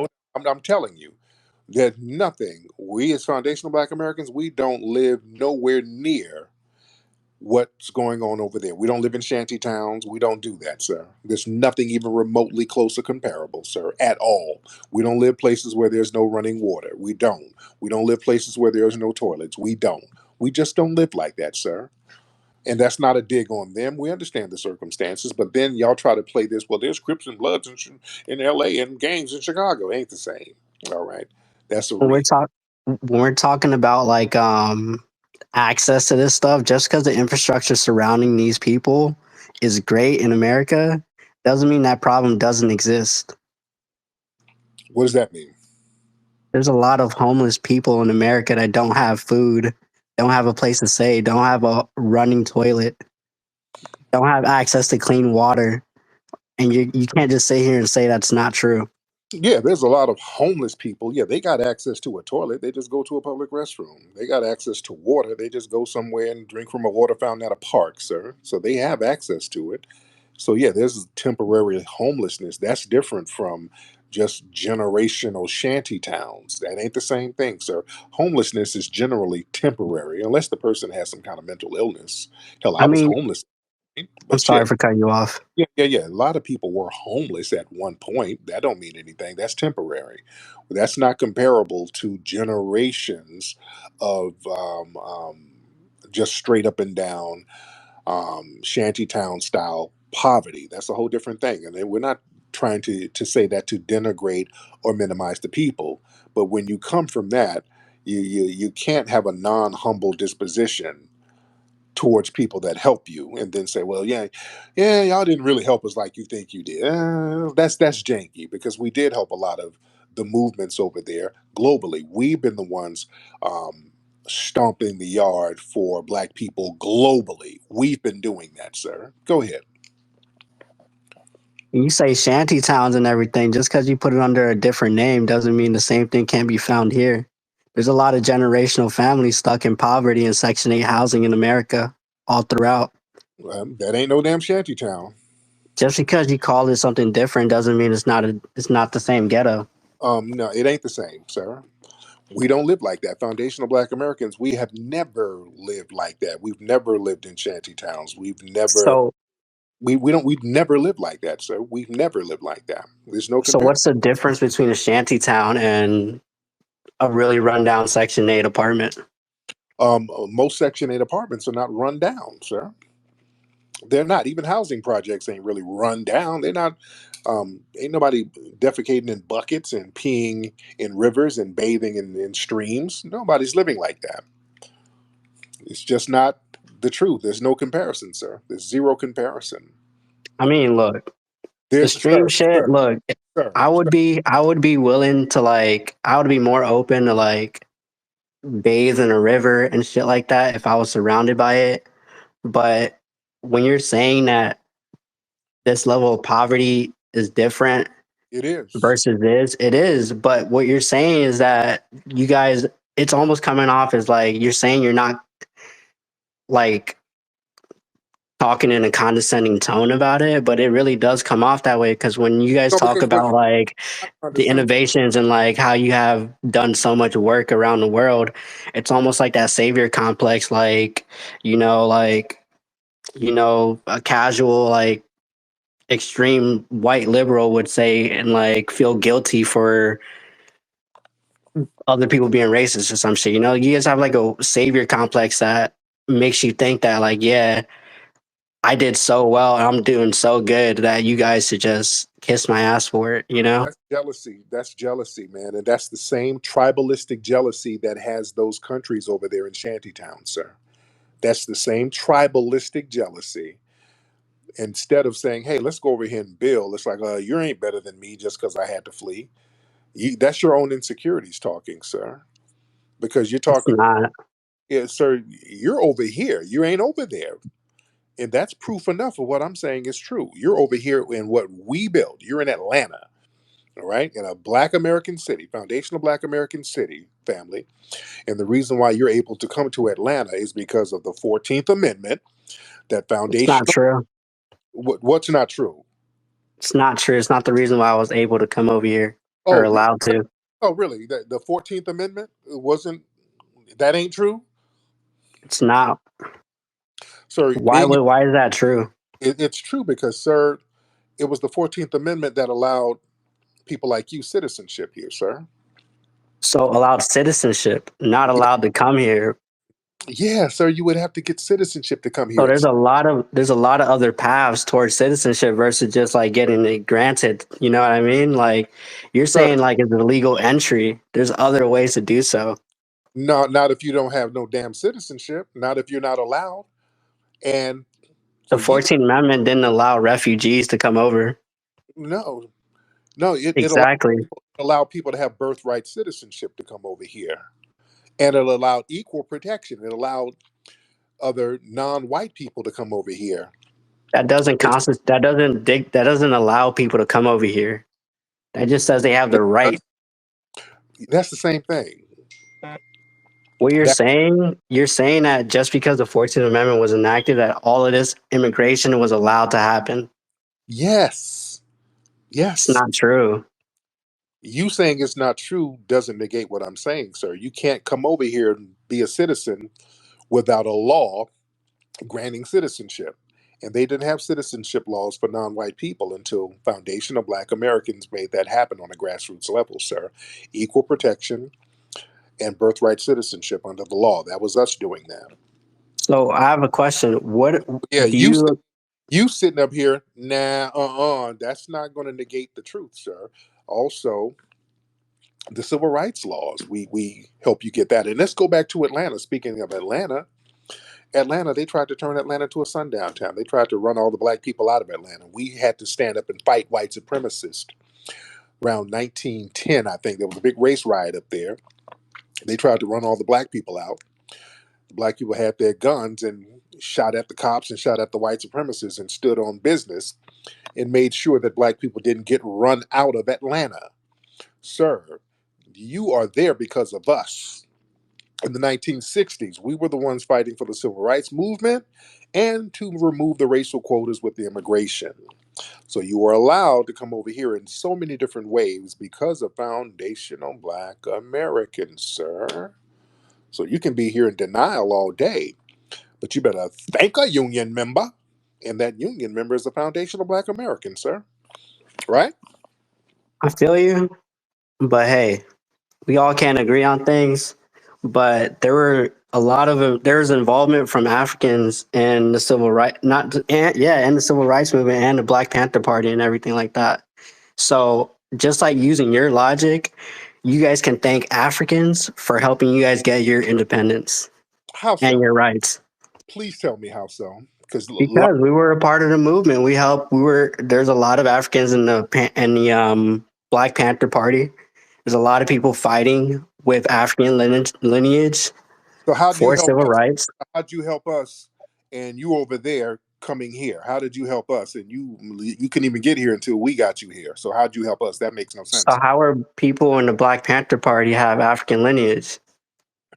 Who has African lineage from the Black Panther Party? Who are you talking about? Most of them were foundational Black Americans. There were no um, African immigrant Black Panthers who were leaders of the Black Panthers. Who are you talking about? Huey P. Newton is foundational Black American. Bobby Seale was foundational Black American. Who are you talking about?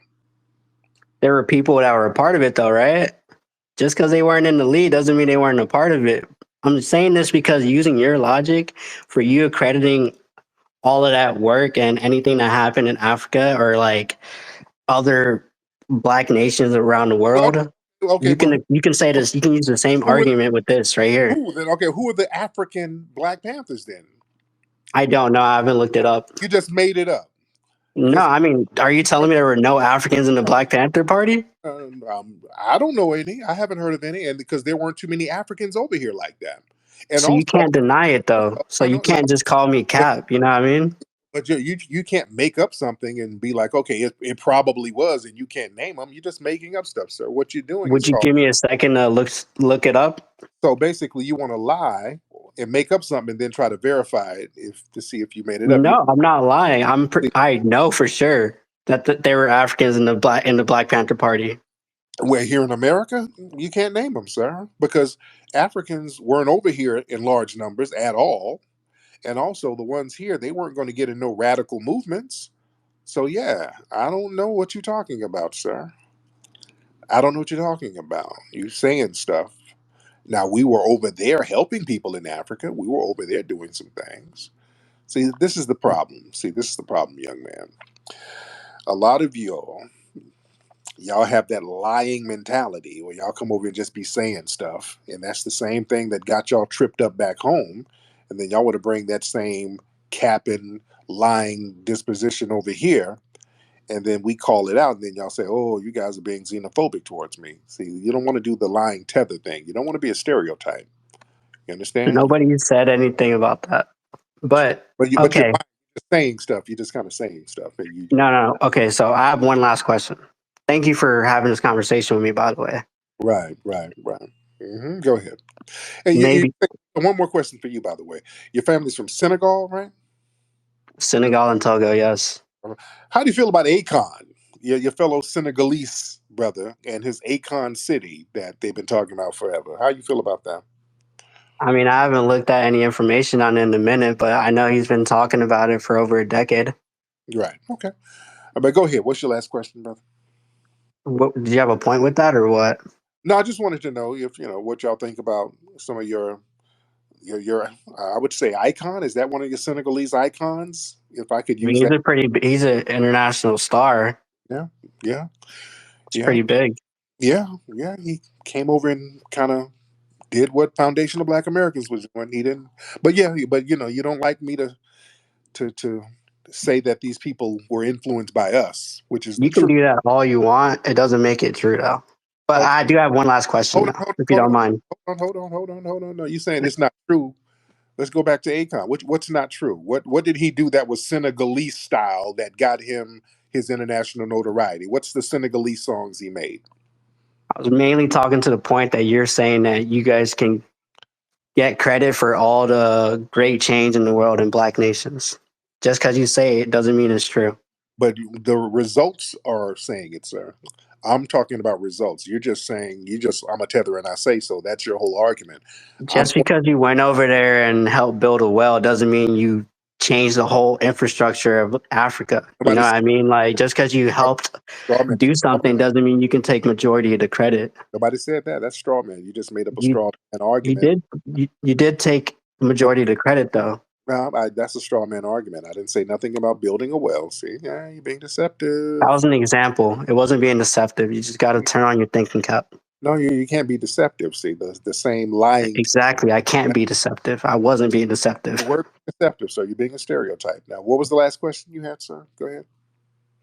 You had another question. What's the Do question? you also think Black Americans are indigenous to America?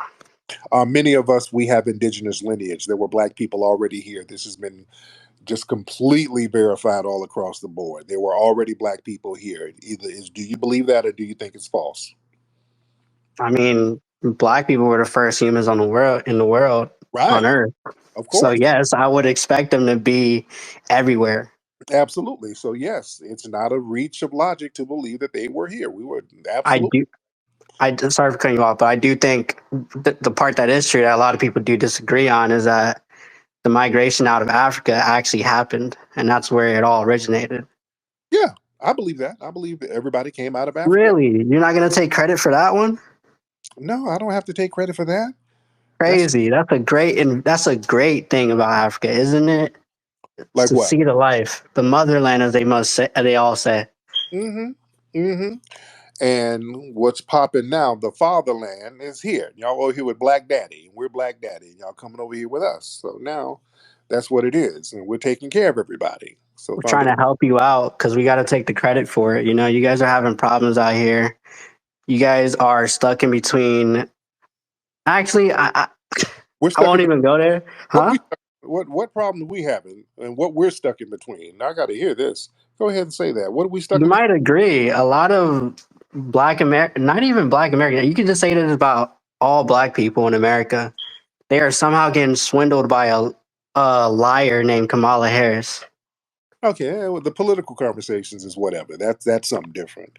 Yeah, you got bigger fish to fry. You got homeland with shanty towns and people defecating in the street. So you need to be focused on that instead of our political discourse. That's whatever. We'll be fine. You need to worry about. You should do something about your homeland and the ancestry. Have a little respect for your Senegalese ancestry, and you do something about your homeland. Y'all come over here and start pointing fingers when some of your family is back home eating bushmeat stew. So y'all need to really, really have some respect for your lineage, or is it just the hell with them? Is that what it is? Because I know some of y'all come over here and it's like y'all just don't want anything to do with nothing to do with the ancestry back home. So So what? look, that's another thing that is kind of like whack because I feel like it's just you know how the CIA or the government put drugs in the hood in the past. Okay, They're just trying to really separate us on just cutting off that like black unity shit. You know what I mean? what And black? What black? they make FBAs think that Africans hate them, and they make Africans Slow think down. that Slow down. What black unity? Black unity where? Who? Where? if you look down at your arm, your skin color. What? No, no, no. You're getting into some semantic nonsense. What black unity are you talking about? The only unity of blackness is here. What unity of blackness is back in your homeland? Like I said, if you look down at your arm, Okay, you're getting to see, you're tethering now, sir. I'm You not tethering. you just said something about some unity and CIA and all of this stopping some black unity.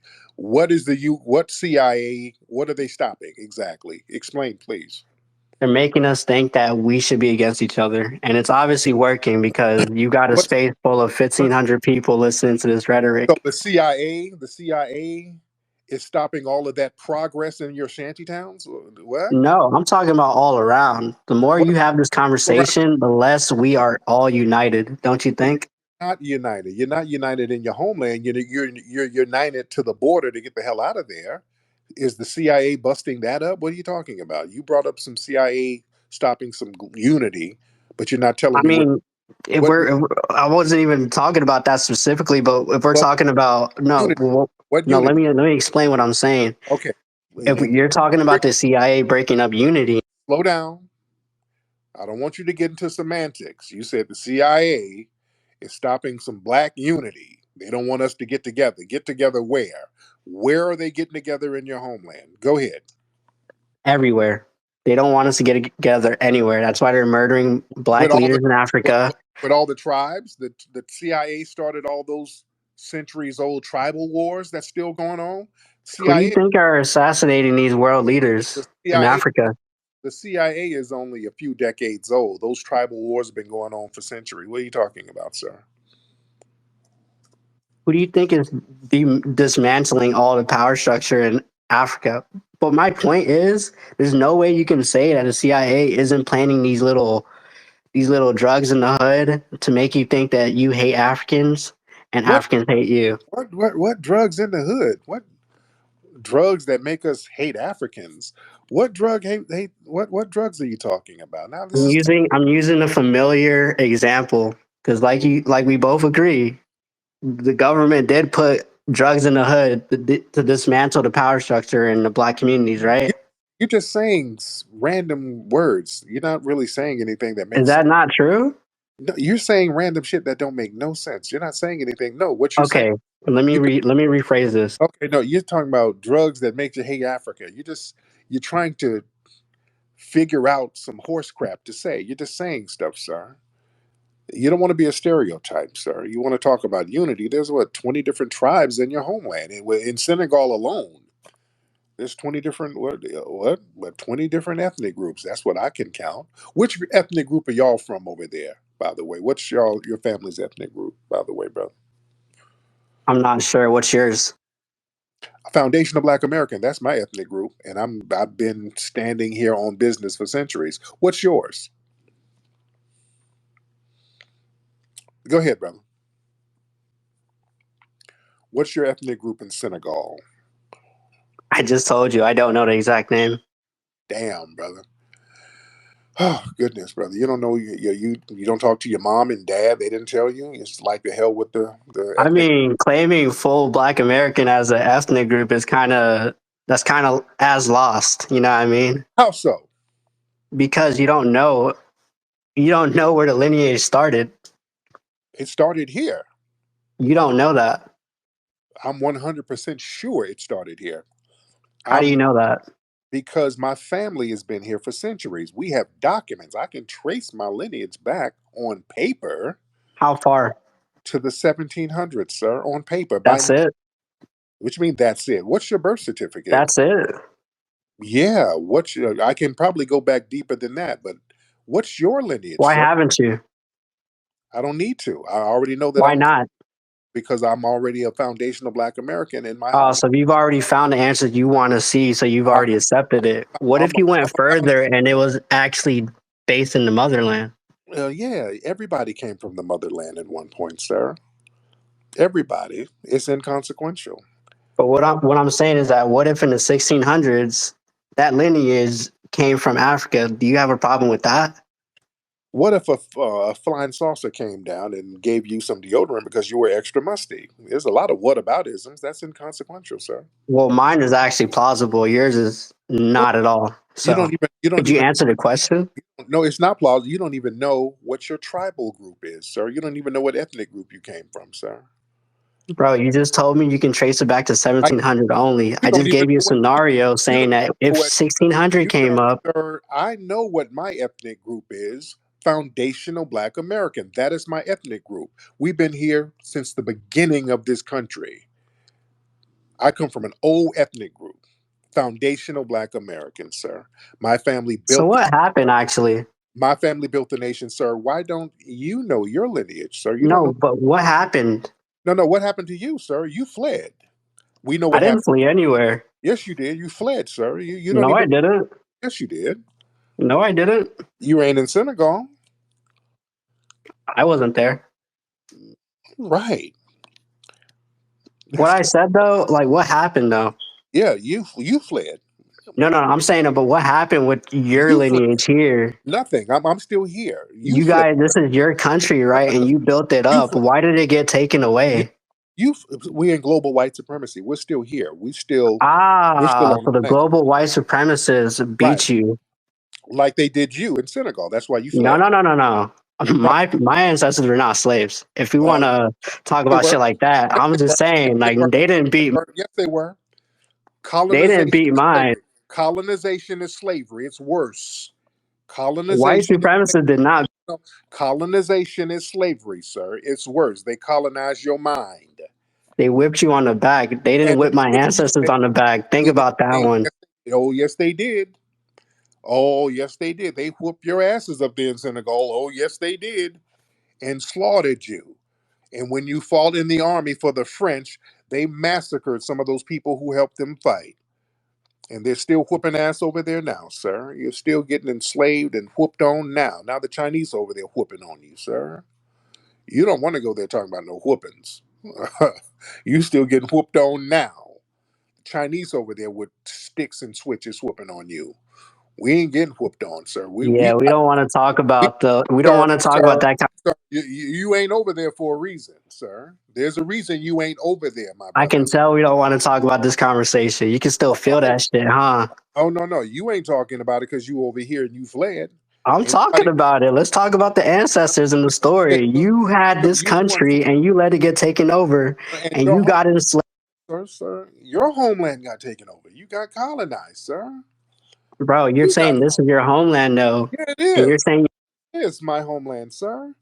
And we fight back. That's why you were able to come here, so sir. why is it still a losing fight though? Who's losing? We're fine. You're the one. Really? See, you fled, sir. People are still asking for reparations. Right, because we're supposed to get it.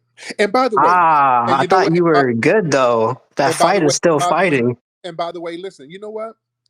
You're not even from Africa. I just realized that you're not from Africa. You're Why do not. you say that? I was born in Africa. No, you weren't. I was. No, you weren't. I was born in Benin. I don't believe that, sir. Oh I don't. well, just I because don't. you don't believe it doesn't make it untrue. I don't even believe you were born in Africa, sir. Really? Well, I don't know what else to tell you because I just told you the truth. I I also don't. told you the truth about a lot of things, but Yeah. you chose to like kind of like Now, because you've been on, because when a lying tether just gets to lying, because you said a lot of stuff and you lied and denied. Hey, I didn't. That's not you, did. No, no. I don't believe you're from Africa. No, I don't believe you from Africa, sir. I don't Mm. know how the CIA psyoped you so hard. Now you lying about some stuff about the CIA. See, now when you do that, now everything you say is a lie. You don't know what you're I trying. can't. You, Yeah, now you're lying about the CIA. So you've established yourself as a liar. Now I don't believe you from Africa now. I don't believe that now. Uh, are you really like a white boy pretending to be an African, sir? sir, I'm blacker than black. I don't I know. got pure melanin. I'm from straight from the motherland. Really? No mess ups in the lineage. No. Yeah, you sound like a little broke white boy. I'm actually black. I be saying nigga all the time. No, I think you're a little broke white boy in a trailer park. Because yeah, right now you kind of broke character and start going into some 4chan stuff. You kind of Some broke 4chan stuff. What was yeah, 4chan? yeah, you kind of broke character a little bit. And then Yo, you I'm black, bro. I'm not here to talk uh, about the color of my skin. I'm nah, talking about you are other you broke things that no, are you more important. no, no, no, no, no, no, no, no, no, Because no. this is what the CIA wants you to do. You're Yeah, not black. yeah, yeah, yeah, yeah, yeah, yeah. Yeah. You're a white boy. You're a broke little trailer park white boy. I can hear your little alarm in the back, your little smoke alarm. You can't even get up there in that trailer park to change that The battery. smoke alarm should probably add to my testimony to being black. Not gonna lie. Like, let's just be real. No, no, no. That's you. Trailer park white supremacists don't be changing them alarms because that meth smoke be up there setting them alarms off, so it drains them batteries. So yeah, that's broke white boy talk right there, sir. You're a little broke white boy, ain't you? I don't know about that, man. And I can tell what you're doing. It's actually pretty No, sad because you're no, really no, grown and you resorted to this, which is no. hilarious. Yeah, because yeah, you don't know what tribal group you're from. No, no, And you don't know that the CIA planted drugs in the hood. yeah, Like, yeah, come on, we're both lost on things apparently. yeah, you were a white boy pretending to be black, pretending to be an African, and you didn't really think it all the way out. Yeah, you would not know what your tribal group is. You would not know that. In fact, most Africans are very proud of their tribal groups. I don't know, dude. You didn't really think out the whole character. Yeah? So you came up with this Senegalese character, and you didn't really think it out. You didn't think we were going to ask questions about certain things. I mean, I can't. I've already told you the truth. I'm Yeah. not here to like But, keep campaigning and make you okay. believe it because Okay. If you you were born obviously in don't believe a right, lot of right, right. things. You're lying. Name one tribal group over there. Name one. Bro, I don't. Or okay, I can do this actually. No, no, Igbo, no. Don't. No, Igbo. that's not in Senegal. Get off my phone. Nah, I didn't know Get you off my meant. I phone. don't That's know not about in Senegal. your white ass off my phone. All right. That's a little musty mayonnaise white boy. This fool said Ebo. Get your ass off my phone. Get off my phone. That's a damn white boy faking the funk. Lord. Yeah, I'm talking to him. Then he started breaking character. Then I started smelling mayonnaise. Wait a minute. Hey, you ain't no damn African. I started smelling some mayonnaise on his little ass. When he started talking, he broke character a little bit. I caught it. Some of y'all probably caught it too. I caught it. Hey, wait a minute. You ain't no damn African, dude. Most Africans, they're very proud of their tribe. That's one thing. They're very proud of those tribes. Like, what tribe are you from? I don't know, dude. I'm a Zulu warrior, dude. He done just saying any damn thing. Fuck out of here. He's a hunky Zulu. Hell out of here. Making us, oh, shut the hell up. The hell out of here. Come on, hunky Zulu. We didn't fall for that. Hunky Zulu, you ought to be ashamed of yourself. He's probably Googling some tribes now. It's too late, Hunky Zulu. Wait, let me get him on one last time. Hunky Zulu, get on one last time. Hunky Zulu, you need to be ashamed of yourself, all that damn lying. We caught you. Okay, Hunky No Zulu, better. Hunky Zulu, you thought you were gonna get away with this character. You broke character and you messed it up. You should have thought of a I don't tribe. think you're black. No, Hunky Zulu, you should have thought of You're some tribes. definitely a white boy in the trailer park. I Uh, can hear it. Hunky Zulu. Now let's be real. What part of Europe is your broke ass family from, Hunky Zulu? Let's be real. I'm not no from no fucking Europe. Yes, they are. Where your family from, Hunky Zulu? For real. Let's be real. Be honest. What part of are they from? Ireland somewhere? Senegal, Togo. Hunky Zulu, get off my phone. You gonna lie? Get off here. Bye, Hunky Zulu. Senegal and Togo. Shut up. Get your ass out of here. Okay. Lord. Hunky Zulu is doing the most. All right, let's get this person here. She's in South Africa. Sister from South Africa, Peaceful. What's up, beloved? Come on, dear. Hop on in. What's up, Peaceful? Miss Peaceful, you ready? Unmute your microphone, ma'am. Hey Tariq, can you hear me? Oh, Yeah, well, this Aiden. app's been a little glitchy, so she might did the same thing happen to me. I couldn't jump on when you asked earlier. Okay, what's going on with you, Aiden? I wanted to correct a gentleman earlier from Ghana, and actually Hunky Zulu as well. Yeah, Uh, go ahead. yeah, the guy from the Ghana guy was saying that the UN and his UN Secretary General kept the peace for 8 years and stood up to the US. All this kind of garbage. And I just wanted to let him know that the UN is subservient to the United States. We have them on a leash, Yeah. and they're really just they're just a decorative organization. All they do is they go out there and they condemn and praise stuff. But beyond that, maybe they do humanitarian work. So UN doesn't stop any wars. They don't do anything without the permission of the United States. I Mm, just wanted him to know that if he's yeah. still on. I don't want to burst his bubble, but he needs to understand that's But the truth is the truth. exactly. Now, going back to the Hunky Zulu guy, Yeah. first off, he said that Kamala swindled all of Black America, which is a ridiculous comment. For one, Yeah, Kamala attempted to patronize Black Americans into voting for her, but that blew up in her face, and everyone's calling her out on it. So no, she didn't swindle anybody. Now, Aiden, hold on. Apia from Ghana, he's back. Let me have him on to answer you real quickly. Sure, Apia, sure. go ahead, Apia. All right, first of all, I don't know if you know how the United Nations system really works. What I'm talking about, a man who was independent in his thinking and his ability to stand up against the structure. That's what I meant by saying that. Okay, so get it straight. The fact that the institution exists doesn't mean that all of them are puddles. He was not one of them.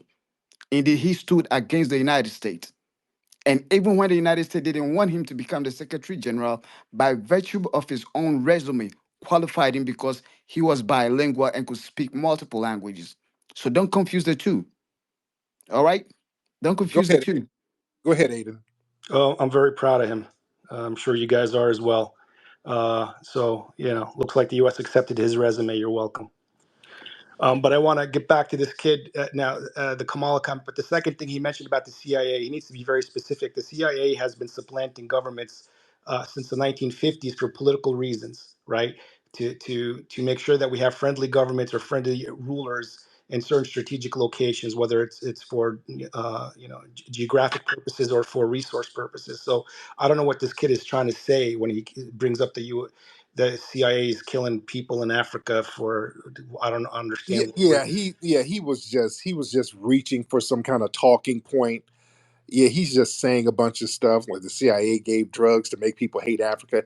He was further breaking character because he kind of ran out of BS and he was still trying to be in character.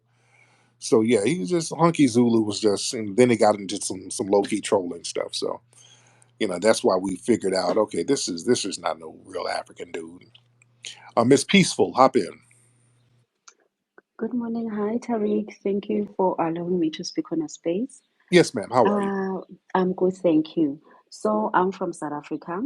I just wanted, to make first comment with that other lady that came up to talk about, Chinese coming here to make babies in Africa. She might be right in other countries, but definitely not South Africa, right? That is one thing. I'm not pregnant by a Chinese man. No ways. That's not going to happen. And then the second thing I wanted to address, I think the one person who actually I resorted with is definitely Gavin. I think Gavin spit some facts, in regards to just us black people, not actually wanting to see when we are winning or not. Because you're also sitting with a problem here whereby we're busy voting for black people, but we can see that, what, our state, we're not going anywhere in terms of where we should be as a black person, here in South Africa. So we've Yeah. got this. Thank you so much, below. You're kind of low. It was kind of difficult to hear you, dear. Chairman, I think that's your name. Yes. What's going on, Chairman? My guy.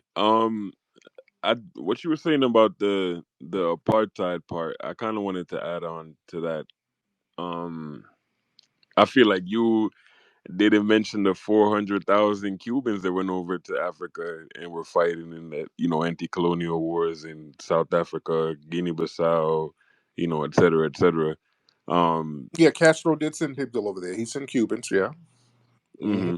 But I mean, not to take, I do agree with your point that Black Americans have, obviously for a long time played a part in, Black liberation all over the world. I don't Right. think, but I think it was people, it was a kind of a straw man. I don't think you were saying you should only get credit. No, of course And, not.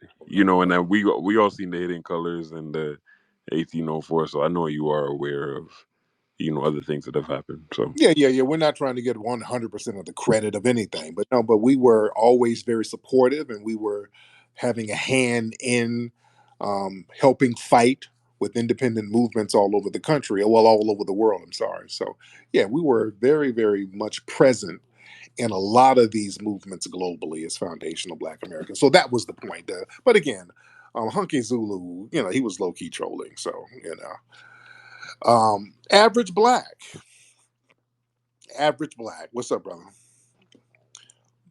Oh, sorry about that. There you go. I like Cracker Zulu. Cracker Zulu sounds a little bit better than Hunky Zulu. Has a better ring to it. But yeah, he had me pretty. He had me laughing at first, but it was something in his voice that just wasn't sitting right with me. I knew that he wasn't us. Yeah. You know, it was like, yeah, so bro, like I don't like personally, it's not really, you know, it was too much. Right. Taking the bass out of his voice, Yeah, you he just had couldn't. zero bass. Yeah. You can hear melanin in somebody's voice. You can kind of hear it. Right. Yeah, he didn't have any. So yeah. He had that Brian Gumble joint, you know, I'm Brian Gumble, but it was even more white than that. It Yeah. was like way too pronounced, bro. Yeah. Oh yeah. So I land my plane. My man, thank you. Yeah. I'm like, even if you were whitewashed, you wouldn't be that damn whitewashed. There would be some remnants of some melanin somewhere in your ass, and you don't have it. Yeah. So yeah. Okay, let's get Inspire Vibes. Who's this person? Inspire Vibes. Hop on, Inspire Vibes. What kind of vibes are you inspiring? All right, Inspire Vibes. Where you at? Oh, they bounce. Okay. I guess they weren't. They must not have meant to hit that button. And Hunky Zulu, what do you want, man? Okay. Now this dude's just trying to. He's hanging around for attention. Hunky Zulu, I don't know what you want, man. We've already exposed you. I don't know what you want. Hold on, Hunky Zulu. What is it, man? We trying to move on. You just trying to get attention? What do you want, man? Ain't there some meth to smoke somewhere? What's going on? Is Me white. Okay, so what do you want, man? We've already exposed you. So you're what do you want? You got people calling me white on my timeline, bro. It's Because fucked up. you are Hunky Zulu. You're white man. It's okay. Be white. Can you Aren't you stop with the names? Aren't you supposed to be white and proud? Go ahead and eat you some mayonnaise. Make you some quiche or granola bars. Something. Go do something white, man. Make an avocado wrap or something. Go. Bye. Damn. All right. Let me see. Got some other people in here. Let me see. We got a lot of folks in here. I don't want to hear all that Mayo babble. Out of here. Let's get SJ in the building. SJ. SJ in the building. Where you at, SJ? Let's get you in here. SJ, where are you?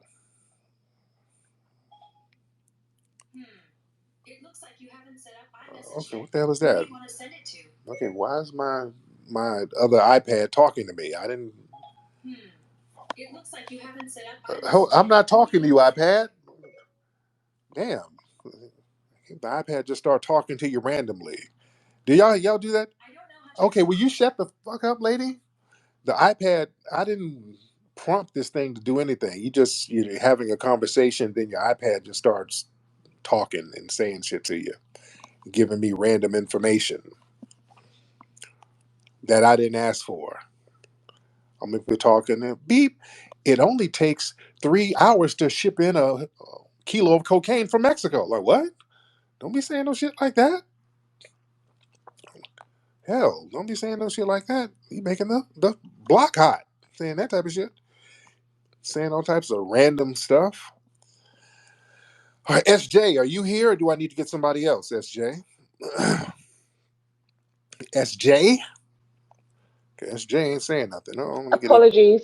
Oh, I'm there you in go. the middle. Yeah, hi. Sorry, apologies. I'm just literally in the middle of work at the moment as well. So I'm just listening, and there's a few things I've heard I just wanted to sort of speak on. Go ahead, SJ. Now, SJ, Um, you're in Britain, right? yeah, I am. Yeah, I'm from Britain, Oh, from London. but you're originally from East Africa or West Africa? Neither. I'm from the Caribbean. Cameroon. Okay, there you go. So what's on your mind? Um, there are so many things, and literally because I'm in between work, I'm just trying to um think about what it is. My main thing I want to talk about. Okay. But I think one of the things that um, stood out to me was a lady that came on who said she was in part to do with the building of AFRICOM. Am I correct? Yes. Um, so I wanted to understand what she felt that meant. Well, let's have her on here. Let's get her back on here. Hold on. Let me get Regina here. I have her explain herself. Miss Okay, Regina, go ahead. perfect. Go ahead, Regina. Cyber Regina. I'm on. Okay, so she wanted to know what did AFRICOM mean. Go ahead, SJ. AFRICOM is called Africa Command, and it's where the United States, and it was really after I wrote my thesis, decided, because one of my recommendations is that we engage with Africa. So that was an initiative to engage in Africa through the military. And now you have what United States has is different commands all over the world. And now they have a 4-star African command that oversees Africa militarily.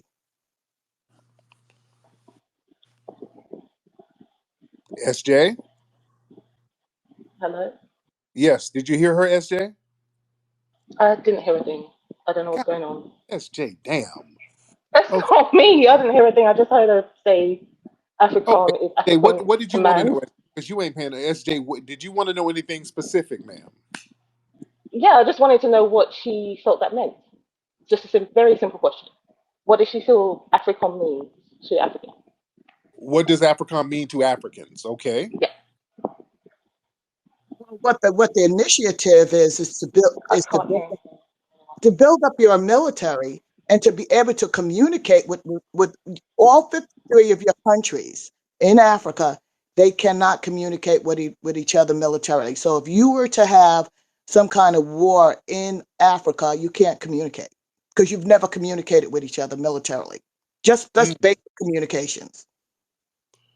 Okay, SJ, did you hear that? Literally can't hear a thing, and I God can't see damn.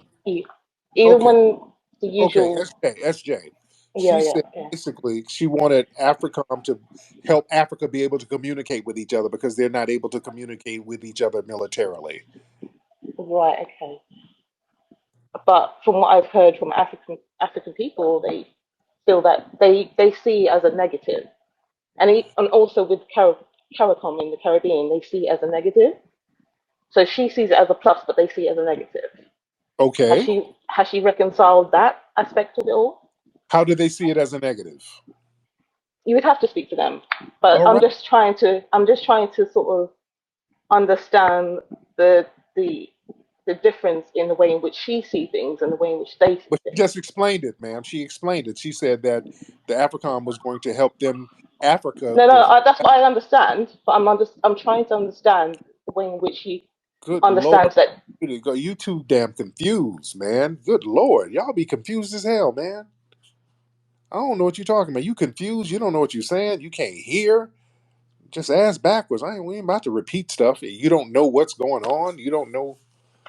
God damn. Lord. That's why things be in shambles over there in places. Y'all got to bounce. Nobody know nothing. Y'all ain't comprehending nothing.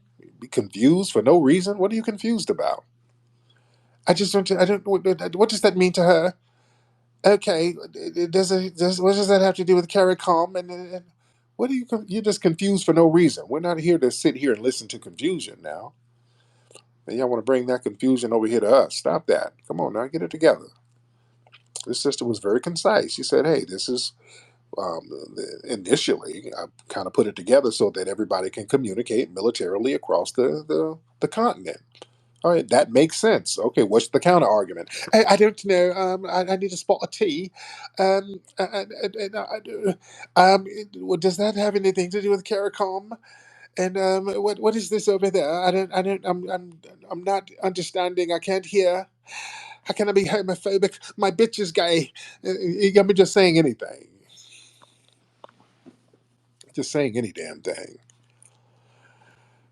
Okay, Lord, Lord. Y'all all right, everybody? Is everybody all right? We in here deep. What's up, Nicey? I see Nicey girl in here. I see everybody in here. We in here deep. We in here deep. It's in the middle of the night. 1,500 people. And we got a lot of folks from the UK and overseas listening now because it's morning time over there, right? It should be morning time there. Should be morning time over there. All right. All right. Should I get one more call? Because I've been on here for a long time. All right, been on here for a long time. Apia, I don't know why you're requesting again, Apia. I've spoken to you several times. Apia is just the angry African. He be mad for no reason, just mad, giving random angry tether tidbits. Look, you niggas are thinking you are the best niggas. We are not going to bow down to you. Eh, we are proud people. All right, be proud. Why are you over here with us, nigga? That's what we're saying. You talking all of this cash shit about what you got going on, but you right over here in your Uber. I'm pretending to be poor, nigga. I'm rich. I own a village. I have 15 wives and a giraffe at home, nigga. All right. Let's get Brother Hussein in the building. Hussein Hill. Hussein Hill in the building. What's up, Brother Hussein? How's it going, man? How you What's up, doing? brother? How you doing, man? I'm good. Pretty good, pretty good. So yeah, man, I just wanted to chat with you, man. The legend, the legend Tariq Nasheed. Um, you're like an FBA guy. You're like anti-African. That's kind of like your shtick or Oh, your. well, okay. Now already, I'm Hussein. well, I'm trying to analyze. Please, Hussein, where are you from? Let's start it off. Where you from? I'm from America, bro. 400 years. My family's. I'm also as we call a foundational Black American, by the way. Uh, Okay, I'm looking. Is this your picture in the thing, sir? that's my picture. Yep. Why is that hairline janky? Say again. Why is that hairline looking tetherish and janky, sir? Are we gonna have a conversation? Are you gonna try to I mean, I can say like why is the lisp so thick? You know what I'm saying? So I mean, we can do that game if you want to do it all night long. But like, I think the conversation's better suited if we stick to the conversation at hand. Why is the lip so thick? Because I'm No, well, the lisp. You have a massive lisp. I really don't, sir. You do. Well, you're making up stuff. Well, That's just the way the I got cousins that are 5%ers, and they say the exact same thing. Yeah, you know what a 5%er is? sir. I don't speak with a lisp at all. You're You making up, you sir. do. Sir, slow down. So now you have established yourself as a liar. You've told two lies already. Number one, I don't have anything remotely close to a lisp. And number two, I don't hate Africans, and I've never said I hated Africans. So when you come in lying, I'm smelling tethered juice. Are you clicked in with Myron I Gaines? never. Are you clicked in with Myron Gaines? Hussein? Hussein, are you clicked in with Myron Yeah, Gaines? you gave me a double mute. So number one, I never said you hate Africans. Number two, Yes, you did. no, Yes, no, you did. I Sir. did not, sir. I did not, sir. We heard you. We Family, can roll back the plate. family, did y'all hear this? That's why I paused. He came in and said, hey, it's FBA shtick, you hate Africans. Did y'all hear him? Am I making this up, family? If you heard him say that, y'all give a thumbs up. Okay? Now this man has established himself as a liar. See, I'm just showing you how to roll with this stuff. We all heard you. You've established yourself as a liar, sir. Okay? Well, we're going to get into it. We're going to get into it. We're going to get into it. We're going to get into it. We're going to get into it, sir. All right. But, okay. But yeah, you're one of Myron Gaines guys. You're one of Myron Gaines. You're a Myron Gaines, Nick Fuentes type of guy. Even the whole thing with the lips. Well, you said lisp, but yeah, okay. So Hussein, what's happening? So you What's up, like man? you like some of A these? lot of us, Hold on, wait, slow down. So you like the alt right type? muting me is not going to stop the conversation, bro. So But no, hold on. Yeah, you're not going to come in here and run roughshod. No, what you I think mean, this? I'm talking to you like a man, bro. It's like No, why you're not. Well, you came in lying. Okay, first of all, when you come in lying, you're not talking like a man. You come in talking like a bitch. You came in lying. So yeah, you're not going to come in here and try to just be a sassy tether. Now you're not going to do that. That's not going to happen. Now now I want to know why you're lying. What's all this lying about, Mr. Hussein? And I asked you a question. You're clicked in with Myron Gaines, and you're I, part of that little. I'm not clicking with anybody, bro. But yeah, somebody showed a whole bunch of retweets of you retweeting Myron Gaines and Nick Fuentes. So you like that's your crowd? That's the kind of crowd I support who I support, bro. that you support those guys, right? Okay. So Yeah, so now I'm just letting the audience know yeah, where. Tariq. We're not friends ideologically. Okay, slow down. Slow down. We're slowing down. We're having a conversation here. We let the audience know what your mindset is out the gate. All right.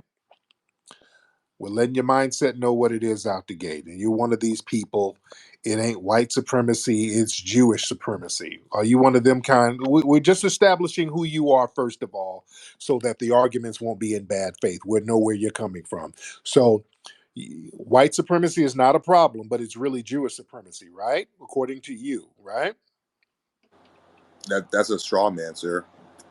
I Okay. can give, I can give you my perspective if you want me. Can Okay. I? I just want to, we're just Thank trying you. to All right, get, cool. So yeah, my perspective is I don't believe in I don't believe that the issue is any sort of racial supremacy whatsoever in particular. I think it's just anti-Christian. I think the issues of the world that we're living in right now, we can walk down this pathway however you want to go it. It's a lack of God. That's what it really comes down to. That's all it got, comes down to. okay. Now, where'd you grow up? Complex question. So yeah, so I was born in New York. My family's from the South. My family hails from the. I'm going to ask you the exact same question actually as well. My family comes from the What, South, what part of the the South? in North Carolina. Both sides? Mother's from the North, New York. Father's from the South, and uncles from the South, North Carolina Baptist Church Christian tradition. Your dad My from the South. Your mother's from New York, so that means she's an immigrant. Where's she from? what do you mean she's an immigrant? What do you mean by that? You said your mother's from New York. If she's from New York, if that's her origin, she comes from an immigrant background. Where is No, she? she's from America. She's American. Okay, where did her There, side there are American New Yorkers, man. where did her side immigrate from, Mr. Hussein? Wait. Hold on. If we're gonna have a conversation, it's gonna be even keel. You're not gonna like try to Why dismantle. are you getting offended? Well, Okay, no, because I wanted to be. okay. The I, fact that you're getting defensive, family, this is a learning lesson for the family.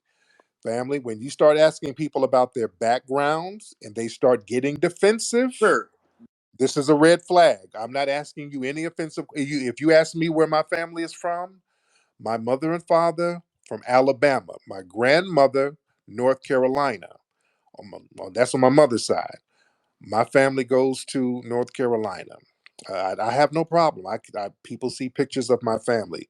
When folks get defensive, that's a problem, sir. Why are you getting defensive? Where did your mother's family immigrate from, sir? That's not a trick question. my mother's family did not immigrate from anywhere else except from they were born in America. They were born in New York. Okay, that's another trick word when you say, well, they were born here. No, that's not what I asked you, sir. What? Where's your family born from, No, bro? no, we're on you. I just told you. No, I'm asking you. Where did your family was born from originally? My family, Alabama, Yep. North Carolina, How long? all of How many years? them, going back to the 1700s before And the United so were States was so built. was my family. So My yeah, oh, both okay, sides. okay. So if your mother was in New York, how did she get to New York? From where? I just answered your question. I said my family, both sides, were here since the 1800s, just like your Oh, family was. So oh, if how you did can't, your mother? How did so your mother get to New York if they from both sides? What you're not? That's not making sense, sir. she, This is so not a trick question, sir. it's a very succinct question for you as well. So if you're asking me the origin of my mother before her ancestors got here in the 18 or 1700s, which they were here, then where was your family before that? What I didn't. continent? What no? I, What continent was your family from, bro? my family's been here for centuries, sir. What continent was your Talking family about from, bro? you're calm down. You're getting very defensive. No. Only I'm asking you why a question. why you getting why? I'm mirroring you're No, asking you're me a not, question. sir. I'm asking you. I No, told you're you not. exact. You're I getting. told you. Okay, slow down. You're getting very defensive. I need Listen. you to stop. I need you to stop muting me, bro. Okay, calm down, sir. You sound like you're Caribbean, sir. Are you Caribbean? No, not even close. Not even close, What? bro. You're not Caribbean, Not sir. even close, bro. I know Your you want. mama. I know you want me to be, bro, but not I even don't want close. you to be anything, sir, but yeah, I'm getting some Caribbean vibes here, sir. That's adorable. And just by sir, I'm getting Caribbean vibes, sir. I'm getting Caribbean vibes. I don't believe you grew up in a foundational Black American family, sir.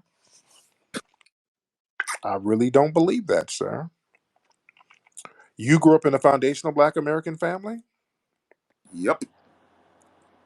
So when they say God is good, you say, Hussein, when somebody in your family says God is good, what do you say? Yep. God's good. Family, Lord, and your family from the South, foundational Black Americans. Hmm. Let's try it again. I'm not a Protestant, bro. Try again. So yeah, so all the tricks. Protestant, I'm not a Protestant, dude. I'm a Catholic. sir, this ain't about Protestant No, it anything. is. It is. No, it's It is. not. It is. Family, What you are y'all saying is hear a this? Protestant. What you are saying is a Protestant adage. Try What is again, bro. I'm what, dude. All these tricks you're trying to do, bro. I've trick? watched your videos. I know, Family, y'all know this dude ain't dude, got no dude. You're not that clever, bro. Try it. family. This is what we're talking about. This dude ain't got no damn foundational Black American lineage in North Oh, Carolina. really? Oh, really? Oh, Yeah, really? really, Really? sir. Really? You That's want to? why But you want to? that's why you're so defensive. That's why you didn't understand what I just asked you. My issue was God is good. What would you say if you were from North Carolina and from the soil? You I like how you're trying to like hem up the audience with this initial conversation. no, because we're establishing number No, one. we're establishing nothing. Is it? This Yeah, is we did. We've already established that you were a liar when you came in. You came in lying. Once you and this is a lesson to the family. When you see somebody come in lying about one thing, they're gonna lie about a whole bunch of other stuff. Once they've established they're a liar, everything else they say is going to have to be taken with a grain of salt, ladies and gentlemen.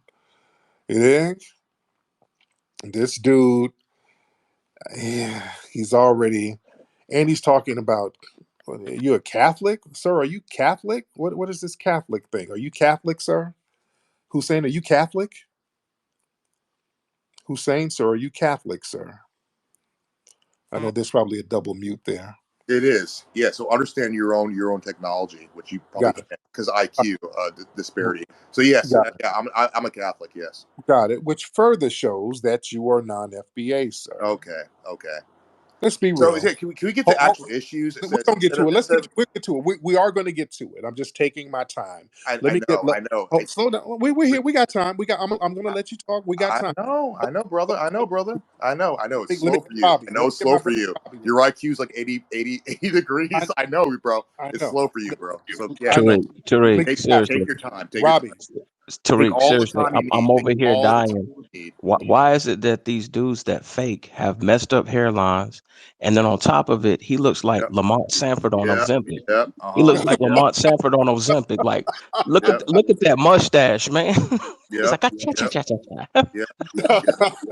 Yep. Yep.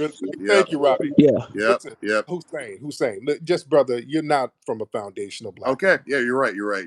Yeah, you're absolutely right. I'm Just not. Yeah, you don't. I'm not Listen, foundational. listen. You're not, sir, and you're talking this IQ stuff, trying to make these weird little No, anti-black. you're just low IQ, bro. It's fine. It's Okay, well, if you were, aren't we? If we're the same, wouldn't we both be low IQ, right? If we were the same, only a tether who's an other would say that. there's stats. There's stats like that But qualify if we're both from the outliers same, and but averages. which further shows we ain't from the same lineage, Do because you that would understand mean averages? Do you understand? because that would mean we're both low IQ if we're from the same lineage. Only a tether from a different lineage would say that, sir. Do you Further understand proving averages and outliers? you're further proving my point, sir. You are a tether, sir. All right, let's establish that, ladies and gentlemen. This is a tether. So Sage, real do you quick. want to get the conversation or not? We're going to get it going, but Sage, brother Sage, go ahead, sir. Brother Okay. Flex, Okay. it's Okay. 5 in the morning here in New So yeah. York. I So want to yeah. say So this to yeah. dude. So yeah. Hold So on, I'm biker gonna try to boy. ignore the. I want to say this to dude. He don't even sound like he's black from New York. There's a lot of bros up in there, and the way his cadence, his voice, he don't even sound black, Flex. So I don't understand why we're entertaining this dude. Dude doesn't sound black, bro. Yeah, but this we got to watch these folks, man. They come in and they try to pretend, and I can you can feel that something ain't right. You know what I'm saying? You Yeah. Yeah, this is what I'm giving people a lesson on how to weed these people out. When they come in, stop it. Wait a minute. It smells funny walking in the door. Let's stop and analyze this dude. All right. And New This Yorkers don't really talk like that, man. Like, to be right. honest, he don't. What part of New York is this dude from? Because the way he talks, he sounds like one of those emo. If he's black, he sounds like one of those emo dudes that paints his nails and shit, man. Like, I don't understand, bro. Yeah. He's a weirdo. But thank you, Sage. I wanted him Yes, to come on sir. back. Thank you. Come on back in here, Hussein. He left. Hussein, come on back in here. Hussein, you can come on back in here. Yeah, everything. Listen, dude, when I say God is good, you don't know what to say. You ain't no family from no North Carolina, bro. Come on now. This is why, if you understand FBA culture, you know FBA culture. Listen, I know my damn people. I know my people. I know the energy of my people. Nigga, you ain't got it. Yeah, I don't like people falsely claiming our damn lineage, bro. You ain't from the soil. You ain't from where we're from, bro. It ain't there. Cool, cool. Come on, sis. Had homeboy blocked already because he is in fact white.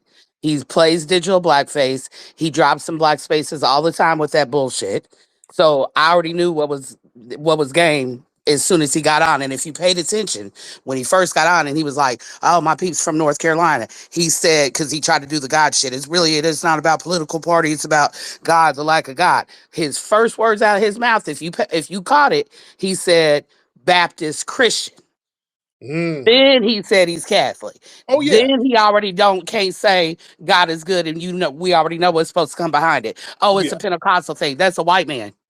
yeah. Oh And yeah. you guys, and just as a reminder, I know you know Tariq, because those quit falling for, because a lot of them don't have obvious, period, right? They're anonymous. But we like to think because we see a real picture, like, and Tariq clarified it. He was like, "Oh, that's you. That's you in your profile pic, right? That's you in your obvious. Oh, yeah, yeah, yeah. Okay." You got to remember, it ain't nothing for these motherfuckers to just grab whatever picture. They do it. And Right, we like to think, and we're automatically fooled, like, oh, that's a real picture. Okay, I'm talking to a black man. We know black, just like Tariq said earlier, you can hear melanin. yeah. Even people who are military, whatever, or have a more proper, it's in our vernacular. When they don't know our vernacular, you already know you're dealing with somebody who's cosplaying black online. It's digital blackface. It's that Oh simple. yeah. That's it. Yes, ma'am. Thank you so much, beloved. Yeah, we know. And even the picture, I'm like, that you? Yeah, yeah, that's me, dude. And you from North Carolina? No, my family's from North Carolina. I know North Carolina cats, man. You walk around with that janky ass hairstyle in North Carolina, and no, no, bro, not with that hairstyle. You ain't moving and shaking around on North Carolina looking like that, with your hairline looking janky and your haircut looking all janky. No, there's some things you just culturally, no, no, no. Some culturally just don't make sense. Them dudes ain't gonna let you walk around like that. You dig? That don't make no sense. Dudes would have got your hair right. Dudes would have the brothers would have walked up to you on the streets like, "Hey, bro, what happened to you? Hey, my homie's a barber. Come on over here." They would have pulled you off the streets and got your hair right. That's what we do. If we see somebody with a janky hairline, we like, "Hey, man, what's wrong?" We think there's some kind of trauma or something. We'll pull you to the side and get you right. We're not gonna let you walk around looking all crazy and shit. Yeah, no, no, no. Y'all better practice your cosplaying. Y'all better practice. Y'all ain't fooling nobody. Come on, man. I say, hey, God is good. Yeah, God is great, dude. No, that's not what you say, fool. All right, get the hell out of here. FBA goddess. Come on, sister. Hey, I don't know why everybody want to use North Carolina as a scapegoat. He is Yeah. not from here. We don't roll around with that Dracula hairline. I don't know what the fuck. Oh, excuse me. I don't know why he came around here like that. We don't do that around here. No, sir. So stop claiming to be from North Carolina. We do not roll around like that. So, sir, and I do know what comes next. So I'm not gonna tell you because you might be on here. So I'm gonna Yeah. keep that to myself. But that's all I came up here for. I get tired of hearing people, I'm from North Carolina. No, you're not. I would cuss, but I know I can't cuss on here. Right. But Yeah. anywho, I just Thank came up here to defend my state. That's all. Thank you, Tariq. Have a good night. Yeah, man, they ain't letting you walk around looking like that. Yeah, because I was gonna wait till I was gonna go in on the hairstyle. Oh, I was gonna slow walk this nigga. Oh, I was gonna slow walk him. Yeah, I was just taking my time. First of all, with the verbiage, and yeah, we're gonna have to get that straight, and the lineage and where your mama's from, and then he's all getting defensive. Why are you asking me this, dude? Where are your family from, dude? Oh, you're getting defensive for a reason. See, we got to watch these people always trying to cosplay our damn lineage. That's what y'all not gonna do. Family. I'm so tired of these people trying to cosplay our lineage. Y'all ain't us. You're not like us. You are not us. You are not us. Y'all not gonna do this. You're not gonna be on some stolen valor for our lineage, man. We done put in too much work, man. We done survived too much. We done stood on too much business for y'all to come in and try to be on some stolen valor. You're not gonna play that game. We're seeing you. We see you. We peep you. And then when you start calling them out, then all of a sudden all the alt-right stuff start coming right on out. You're low IQ, dude. Just like Hunky Zulu. Hunky Zulu, when we caught him lying, but he was trying to cosplay as a tether. He's even worse. He was, how are you gonna cosplay as a tether? And then he got called out. Yeah. Let me get my sister Nikki in here. Nikki, how are you, beloved?